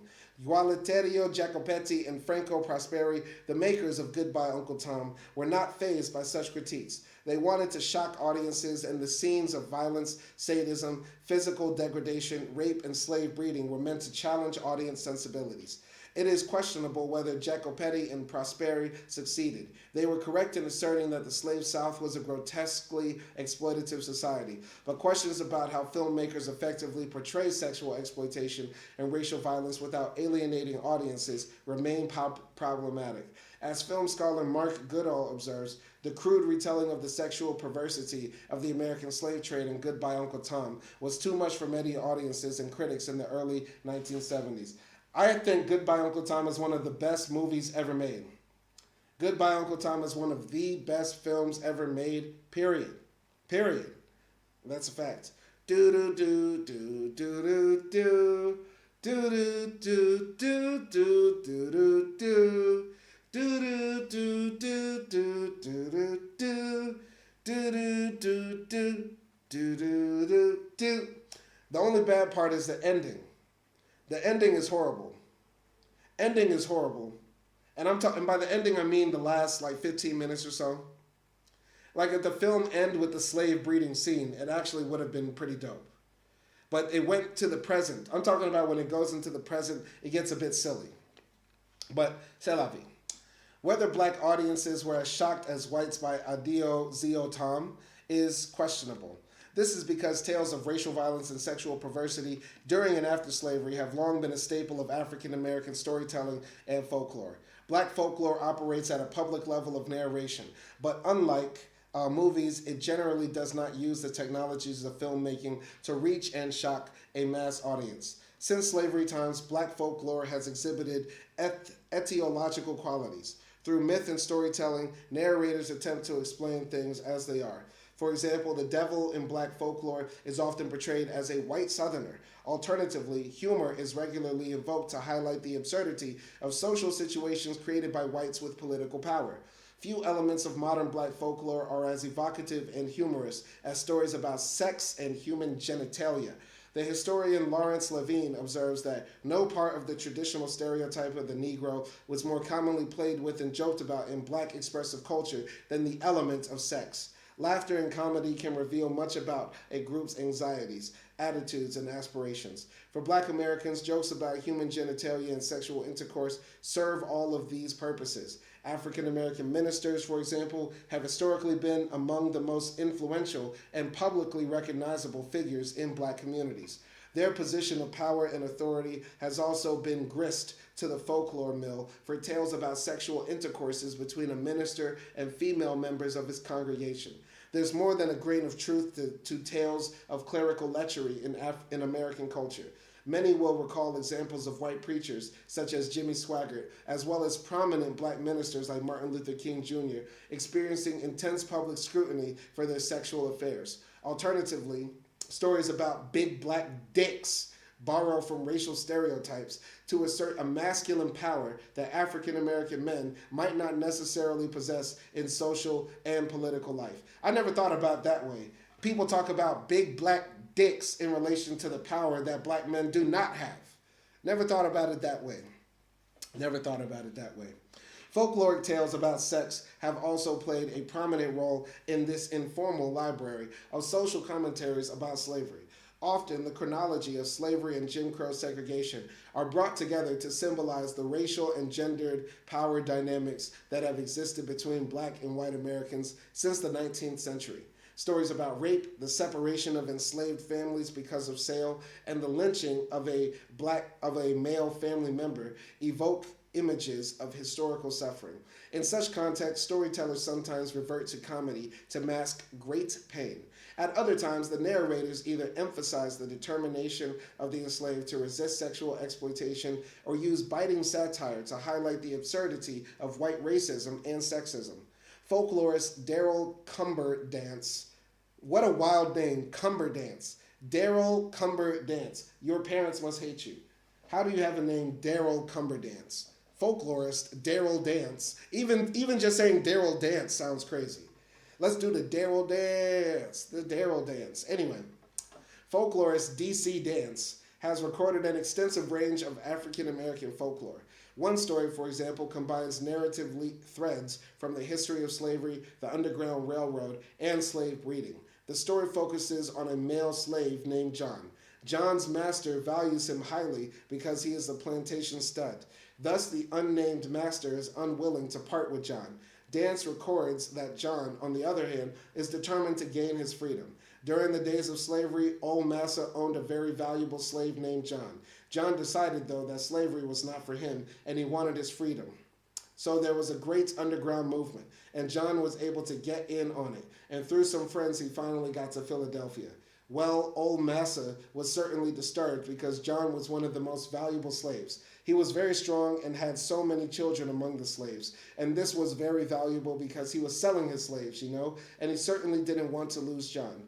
Tales of this nature reflect how the memory of slave breeding lived on into the late 20th century among African American people.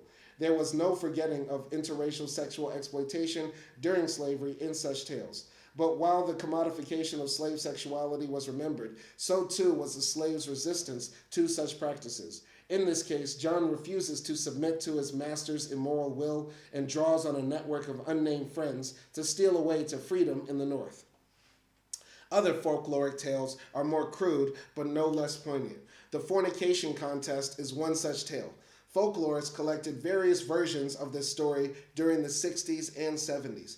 Dance recorded the following version in the 1970s.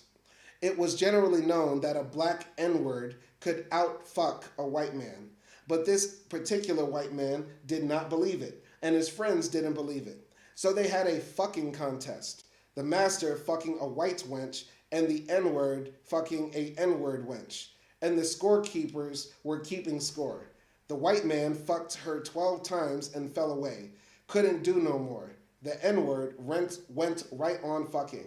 When they got to 24 times, the scorekeepers got confused. One said it was 24, the other said it was 25. There was an argument. The N-word said, "No need to argue and fuss. I will start over again." Okay, that's a wild story. That's a wild story. Is this what American folklore is? That's a wild story. Continuing, I don't even know what to say about that. There's nothing to say. No commentary there. Anyway, projected onto the movie screen, such narratives would undoubtedly shock and even anger audiences. But while the narratives exist at a public level, they are not screened in movie theaters and therefore do not leave cinema audiences feeling uncomfortably complicit in scenes of sexual excess. Such reactions, of course, miss the point of black folk tales. Narratives of this nature circulate among black Americans, constituting a type of race talk in which the absurdity of white racial stereotypes, the history of interracial sex, rape, and violence, and an assertion of black masculine prowess combine to produce tales that are both printed and humorous. These types of folk tales and the imagery they convey are increasingly finding their way into a wider public realm thanks to new media technologies. since at least the 1980s, and certainly since the explosion of the internet. The ways in which interracial sex and violence are associated with slave breeding have become more accessible. As a result, America's master historical narrative is more than ever a site of great intellectual and cultural contestation. Both individuals and groups use history to push political agendas, make artistic statements, or simply contribute to the din of internet discussion in the blogosphere.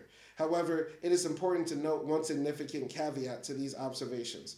Race continues to affect the earning capacity and thus the purchasing power of African Americans. This means that black people are far more likely than whites to access the internet via mobile phones, devices that are generally cheaper than laptops or personal computers. Therefore, how black Americans engage with the internet is affected by personal income, the ongoing legacy of racialized poverty and underemployment, and the limits of cellular phone technology. The result is less African American entrepreneurial activity on the web relative to white activity, and limits to the democratizing qualities of new media technologies. Nonetheless, there are many examples of how new media is being used to present the history of slavery in the United States. Some sites, by the way, this book was published in what? This was written in 2013. 2013. So the internet has changed a lot since 2013. This book is over, 12 years old by now. And I think a lot of black folks were online in 2013, but of course not as much as now. So that's what he's talking about. Continuing here. Nonetheless, there are many examples of how new media is being used to present the history of slavery in the United States. Some sites purport to be purely educational, such as the U.S. National Slavery Museum website, which is dedicated to garnering support for a National Slavery Museum in Washington, D.C. This was before the African American History Museum opened in D.C. And before Trump is about to close it down. We're not about to have a National Women's Museum or a National African American History Museum because you niggas said, well, Kamala's Indian. I can't believe it. I can't believe what timeline we're living in. We're living in the timeline where black folks are losing jobs in mass in the federal government. The number one way black folks were able to enter the middle class because y'all niggas said Kamala cook her greens in the bathtub, and I hate the way she laughs. I hate you niggas. I hate you niggas more than a Nazi. I hate you niggas more than a Nazi. I swear I do. Anyway, sorry. Continuing here. So, some sites purport to be purely educational, such as the U.S. National Slavery Museum website, which is dedicated to garnering support for a National Slavery Museum in Washington, D.C. This website is by no means shocking or confrontational. Rather, it attempts to strike a neutral tone in the way slavery is remembered. Other websites are provocative. For example, We Are Respectable Negroes is a blog dedicated to racial issues in 21st century America. It mixes racial commentary with the wit and sardonic humor historically associated with African American folklore. Blogs of this nature create communities of like-minded people who can post comments and contribute to the tenor of historical discussion. The blog, Racialicious, for instance, revealed the plans of a Haitian couple who wanted to open an amusement park dedicated to slavery. No, the Haitians, not the Haitians, no. Posted on January 6th. Of course, this is the worst day. I mean, it was way before the real J6, but something about that day. Nothing good has happened on January 6th, before or after. It don't even matter if Jesus comes back on January 6th. It's such a twisted day. Okay, anyway, posted on January 6, 2008, the blogger detailed plans for the park, which the would-be operators hoped the title Memory Village. Responses to this post ranged, but were generally negative, and expressed a concern that such endeavors trivialize the suffering endured by millions during slavery. New media thus encounter many of the same representational difficulties experienced by novelists and filmmakers.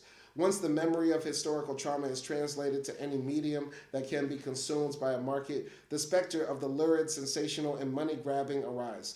One artist who has successfully negotiated the terrain of the artistic and commercial in recent decades is Kara Walker. Walker's work plays on the historical imagery of the N-word wench. Like recent works of fiction by Dolan Perkins Valdez, Walker's work strives to invert racist and sexist imagery and to highlight the humanity of enslaved women. Her artwork, as Gwendolyn Du Bois Shaw so elegantly observes, presents the bodies of the enslaved in erotic, satiric, and violent poses that were both attractive and repulsive. Walker is, in short, a brave and brilliant artist. She recreates shocking scenes of enslavement that are both violent and sexually explicit. Her imagery, however, is far from gratuitous. Instead, she forces us to grapple with the brutalities of slavery and inspires viewers to come to terms with human complexity in the slave South.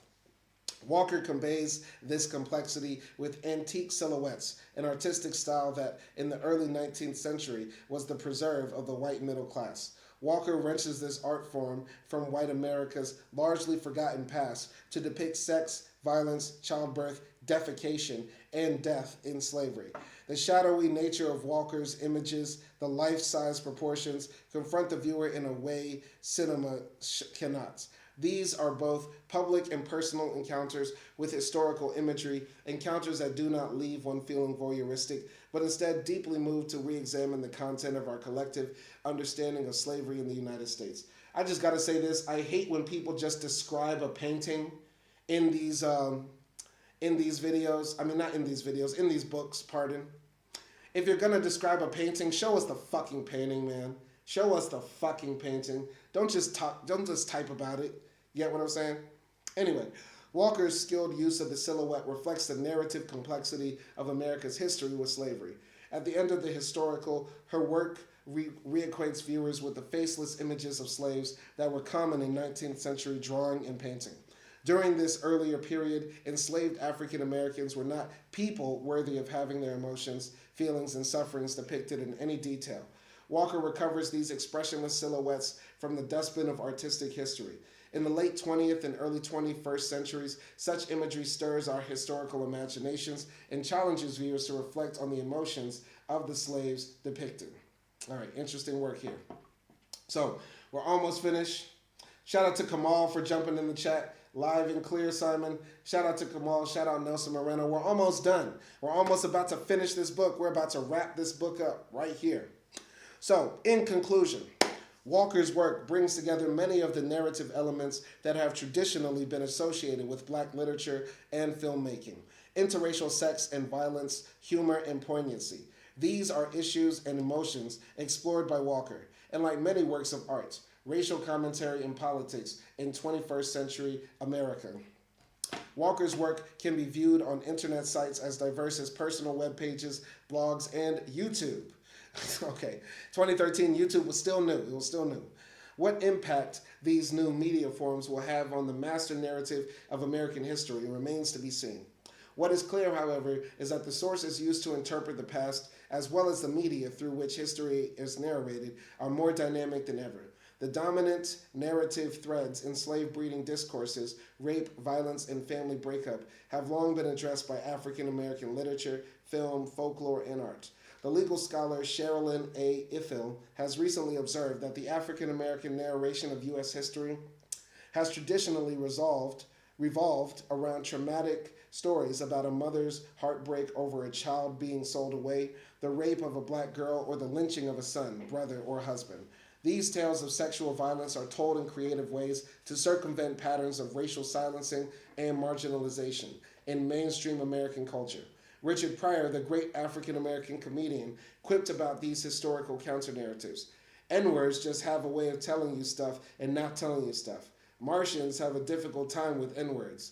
They be translating words, saying a whole lot of things underneath you, all around you. That's our comedy. I mean, it's like in Louisiana how we say, you my little yeah. Or I got that yeah, you feel me? Like that yeah fills in the gap. You know what I mean? You ain't even got to say it, but you know what I'm talking about. I got that yeah on me right now. What you want to do? Yeah. Yeah, we about that. Yeah. Hey, you my little thing. Yeah. Like, yeah, you know what it means without me even saying it. Because in all those contexts, it has a different meaning. I got that thing on me, yeah. Or you want to do that, yeah. Like, you feel me? Like it's hard to explain, but it's like, yeah, like niggas, like Black people, we be talking in a way, like we be saying stuff and we be saying stuff by not saying stuff. You know what I'm saying? Like, yeah. Like, yeah, you know what I mean? But anyway, continuing here. I'm gonna continue. So, Pryor emphasized how black Americans use humor just as they have used spirituals, scholarships, fictions, plays, films, and works of art to narrate a history characterized by violence, sexual exploitation, and injustice. I gotta say this. Recently, I got a comment under one of our movie reviews, Timbuktu. This girl was from Germany. This German girl jumped into the movie review for Timbuktu and said, "How can you laugh at a film that's so sad?" I replied to her, I said, "Bitch, because parts of it were funny." Everything is hilarious to black folks because everything is fucking horrible. There is no place, there is no peace in this world. In every country we go to, where niggers, monkeys, chimps, baboons, demons, all sorts of negative shit.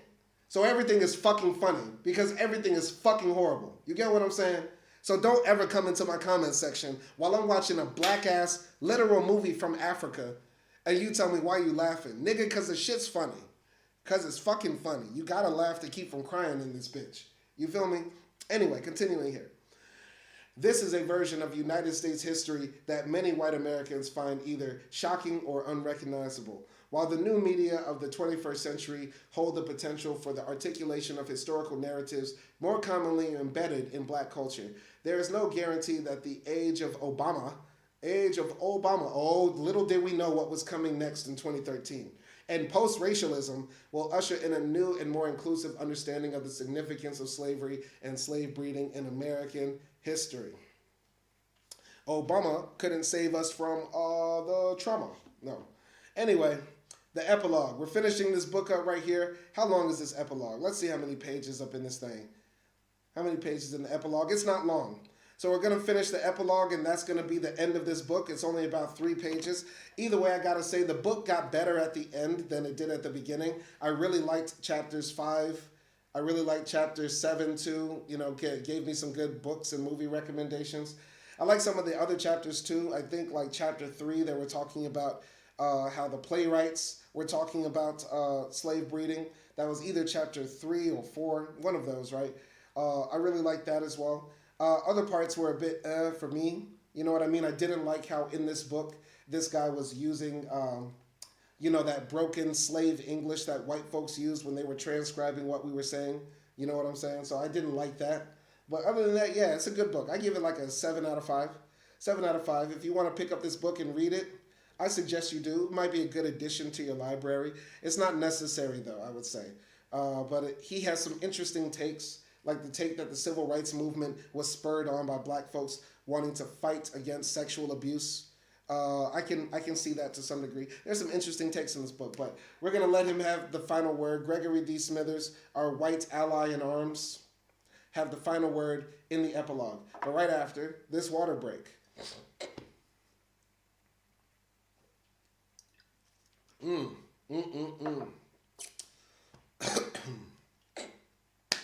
All right, let's go. Epilogue. Since the first publication of John Hope Franklin's From Slavery to Freedom, 1947, this wildly successful college textbook has addressed the topic of slave breeding. In its first printing, Franklin focused on the economics of slave breeding, contending that surplus slaves were bred in the Upper South and dumped on the slave market in the Lower South at times of economic distress. Go into the comments. Acty says 7 out of 5. Who's tired? Did I say 7 out of 5? I meant 7 out of 10. No, I meant 7 out of 0.5. No, I meant 9 out of 2. No, I meant apples out of oranges. I don't know what the fuck I'm saying. I'm just running through the text, trying to wrap this thing up, and also giving my takes too. Sorry if I'm tired, but I'm trying to knock it out. And plus, we don't get tired, yeah. You know what I'm saying? Yeah.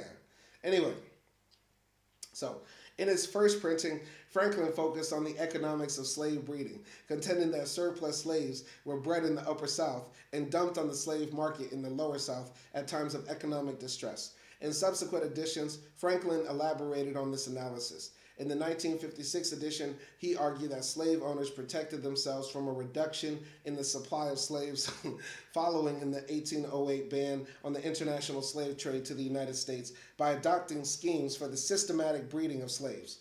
In additions written since then, especially since the 1990s, the tenor of the narrative about slave breeding has become pointed in the way it explores the sexual and racial hypocrisy of the slave South. Writing that with Alfred A. Moss Jr. in the 2008 edition, Franklin argued that slave breeding was one of the most approved methods of increasing agricultural capital. Traders were castigated by the slave-holding gentry as being inhuman, vicious, and extremely venal, but slave-breeding owners were far more common and much more highly esteemed in the South. For more than a half century, From Slavery to Freedom has constituted the official narrative of African American history for American college students. Within its storyline, John Hope Franklin positions slave breeding as a matter-of-fact aspect of slavery's history in the United States. He did this at a time when the historical establishment dismissed slave breeding as a myth or the product of sensational, abolitionist propaganda, and the unreliable oral histories of former slaves. Since Franklin's death in March 2009, professional historians have shown no indication that they are any closer to reaching consensus about slave breeding. Methodological divisions over how to reconstruct the history of slavery continues to produce intense, often passionate debates.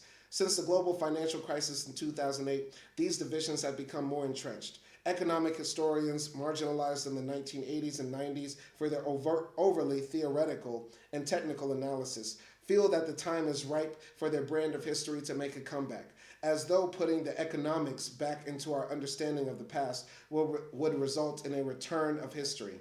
Should this occur, there exists the potential for a new era of list histories, in which the experiences, emotions, and ideas of human beings are lost beneath an avalanche of numbers, rational choice theory, and markets. The choice to emphasize here is that although few social and cultural histories ignore the economics of the past, many economic histories overlook or dismiss the importance of the social and cultural dimensions of history. In relation to deeper engagements with historical topics like slave breeding, a methodological turn back to economic history runs the risk of rearticulating the logic of the slave owners and slave trainers and of parroting the scholarly dismissal of slave breeding that began when late 19th and early 20th century historians revised amateur historical accounts of slave breeding. I have to say this, one of the things I'm most grateful for about going to university right now is just understanding the scope of the history field, right? Because I think a lot of people, like including me, we just think of history as like, oh, the events that happened in the past, right? But what exactly does that mean? What exactly does it mean, the events that happened in the past? Are we talking about the buying and selling, the economic history of the past, the history of the ruling elite of any society in the past, the history of the people in the middle of society, the middle class, if there was such thing, a bourgeoisie, merchant class? Are we talking about the agriculturalists, the farmers, the laborers, the day workers of the past? Who are we talking about? Are we talking about the prostitutes of the past, the pimps of the past? The soldiers of the past, the generals? You get what I'm saying? Like, there's so many angles to attack history, and I just realized that by going back to university, because I didn't study that, the first time I got my bachelor's, and reading these books that I'm reading right now on Livestream and also in my private life has helped me realize that history is broader than just the events that happened in the past, right? And social history is a thing, new history is a thing, list history, economic history, right? There's so many ways of chalking up the events that happened in the past. Let's continue here. So, slavery, much less emotionally charged topics like slave breeding, remain open wounds in American history. The use of statistics and data sets enables scholars and the general public to talk about slavery. Indeed, framing discussions of slavery in purely economic or statistical terms makes it possible to suggest that life for the enslaved was not as bad as abolitionists, former slaves, and black intellectuals have claimed. Having said that, America's elected officials have in recent decades tried to confront the historical wound that slavery has left in American history. They have done this in a variety of ways, most notably by considering the pros and cons for an apology for slavery. During the course of these debates, Presidents Bill Clinton and George W. Bush made what amounted to near apologies for slavery. Clinton strangely apologizing to Africans, but not African Americans for slavery. While Bush acknowledged the link between slavery and racial bigotry. While the national debate about an apology for slavery has attracted a good deal of media attention, most white Americans remain opposed to an apology and oblivious to the racial and sexual abuses it unleashed on American society. In contrast, the majority of African Americans believe an apology for slavery constitutes an appropriate national statement about the significance of slavery in American history and contemporary life. That wound that slavery left in American history and cultural life continues to be a divide. We need more than an apology. We need that check. We need that check. We need that check. We need that check. Over the past 2 decades, slavery has remained a focal point in many discussions about racial and sexual violence. African American leaders acknowledge that an apology for slavery and its legacy would constitute a fitting token. But tokenism doesn't go far enough. In the 60s, Martin Luther King criticized racial tokenism and insisted that monetary compensation for slavery was warranted. What's my favorite Martin Luther King quote? What's my favorite Martin Luther King quote? What's my favorite Martin Luther King quote? A country that did something exceptional to the Negro must do something exceptional what? For the Negro. A country that did something exceptional to the Negro must do something exceptional what? For the Negro. A country that did something exceptional to the Negro must do something exceptional what? For the Negro.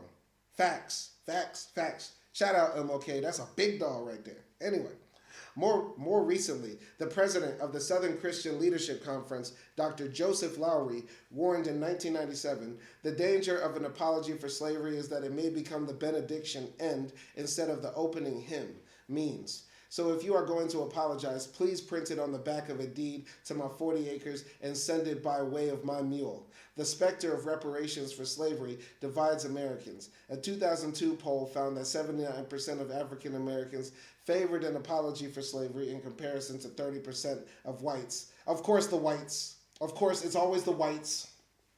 And 67% favored reparations in comparison to only 4% of whites. Of course, it's the whites. It's always the whites. In what form African Americans should receive reparations remains unclear. What is significant about this debate, though, is the way Black Americans continue to discuss an apology and reparations by combining history, change over time, with memory, or the articulation of similarities. Professional historians go to great lengths to differentiate between history and memory, but for most African Americans, such distractions are far too arbitrary to have any narrative meaning. Millions of Black Americans, in short, live with and see the legacies of slavery on a daily basis. Weaving descriptions of slave breeding into remembered histories of slavery forces individuals to grapple with the emotional dimensions of the past. By discussing slave breeding as an aspect of economic or agricultural history, white historians and the readers of their histories have kept these emotions at bay. For many Americans, this emotion distancing has been necessary because incorporating historical images of a brutal exploitative practice like the breeding of slaves raises uncomfortable questions about historical identity in American culture. If the United States is a republic of laws, a land of freedom, and a nation of rational economic actors, then slave breeding must be ignored, denied, or explained away if this collective sense of self is to retain its affirmative qualities. As the chapters in this book have demonstrated, African Americans have articulated a different perspective on the significance of slave breeding in the history of slavery and the relevance of slavery in the American Republic. The violent and coercive sexual schemes that white and Black abolitionists sensationally associated with slave breeding, the memories of slave breeding that former slaves sometimes shared with the outside world during the late 19th to the early 20th century, the crafting of historical narratives, be they by amateur historians or a nascent Black intelligentsia, and the publication, production, and presentation of novels, plays, music, and art by African Americans has ensured that slave breeding has remained an important part of how Black Americans understand racial violence, sexual exploitation, and the external pressures placed on Black families since slavery. Still, prominent Black Americans often complain that white Americans refuse to engage with African American interpretations of U.S. history. In 2001, Harvard University professor Charles Ogletree said as much when he challenged Americans to finally confront the legacy of slavery. Ogletree claimed the history of slavery in America has never been fully addressed in a public forum. Implicit in Ogletree's remarks is not only frustration about a lack of engagement with the meaning of slavery in American history, but also an explanation for why African African Americans have more often than not kept stories about the brutalities experienced by the enslaved alive in historical memory. For decades, African Americans were prohibited from participating in any sort of public forum, much less one that included whites. And when Black Americans did find themselves engaged in a public forum with white people, they knew that the racial etiquette of Jim Crow America demanded silence on issues that might embarrass, hurt, or anger white Americans' perceptions of their ancestors. In the 90s, the former North Carolina civil rights leader and minister Carl Wesley Matthews analyzed a document called the Willie Lynch Letter. Oh, God. Where are we going? It's too late in the book to bring up the Willie Lynch Letter. You can't just drop this in the middle. A late 18th century slave owner reportedly wrote the document, which was reputed to contain details on how to best control and breed slaves. The letter, which had been in circulation since the 70s, became an internet sensation during the 90s and is now featured on scores of Black studies and African American history websites. That the letter is a hoax is beside the point. The real issue for many who read it is that it confirms suspicions about the existence of coercive breeding schemes in American history. Summarizing the historical implications of the Willie Lynch letter, Matthews stated, "We are the offspring of test tube babies. We have been broken, bred, and crossbred. We have been bred in the bone. We have been reborn, and we have been recycled. We are the product of recycling." Matthews combined history with memory, fact and fiction, and humor with biting analysis to highlight the myriad ways in which violence, sex, and slavery have been used to justify the implementation of programs of human management, biological knowledge, and technology that have targeted Black Americans since slavery. While the Willie Lynch letter is a hoax, Matthews' assessment of its significance reminds us of just how easy it has been to marginalize African American perspectives on slavery. This is especially so if the disciplinary angle at which one enters this discussion is political, agricultural, or economic in focus. From these approaches, slave breeding is the stuff of fiction, and more recent debates about an apology or reparation for slavery are irrelevant. The human dimensions of historical experience and emotion are lost if the memories of African American people are not taken seriously and incorporated into our understandings of the past. Few topics in American history underscore this as boldly as slave breeding. By recognizing that individuals draw on myriad sources to understand the significance of the past in relation to the present and to write histories that are both scholarly and compassionate, a more inclusive, democratic history, one that incorporates its abuses and its triumphs, might be possible. Such histories will certainly enrich national debate about the ongoing legacy of slavery. They will also provide us with opportunities to address what the historian Ira Berlin has termed the perplexing connection between slavery and race and the relation of both to the intractable problems of race and class in the 21st century.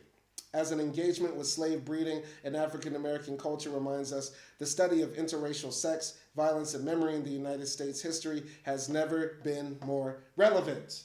And that is the end. We finally wrapped up the book because all we have left here are notes. Notes, baby. We finally finished our book, Slave Breeding, Sex, Violence, and Memory in African American History. I got to say, once again, I give this book a 7 out of 10. Very moving stuff, very informative. Pick it up if you think it would be a good fit for your library. This has been episode 9.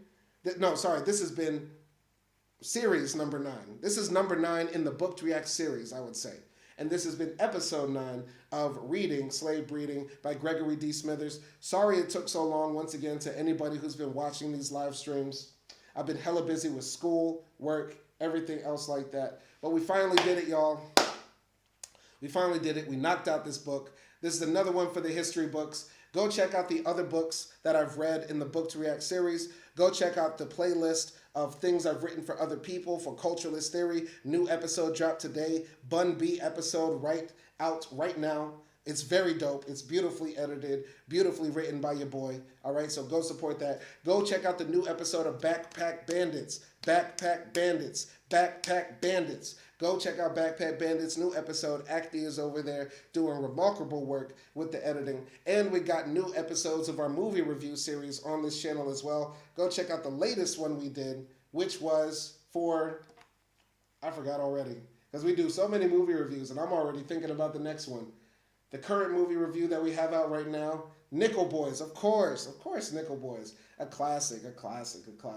So go check that all out as well. And thank you to everybody who's watched. We finally finished Slave Breeding. We're starting a new book, Racism in Europe, the history of racism in Europe. We're going to be reading that. If you have any other books you want me to read, put it in the chat. We'll try to get to it. Shout out to everybody who watched. Y'all be easy out there, and peace.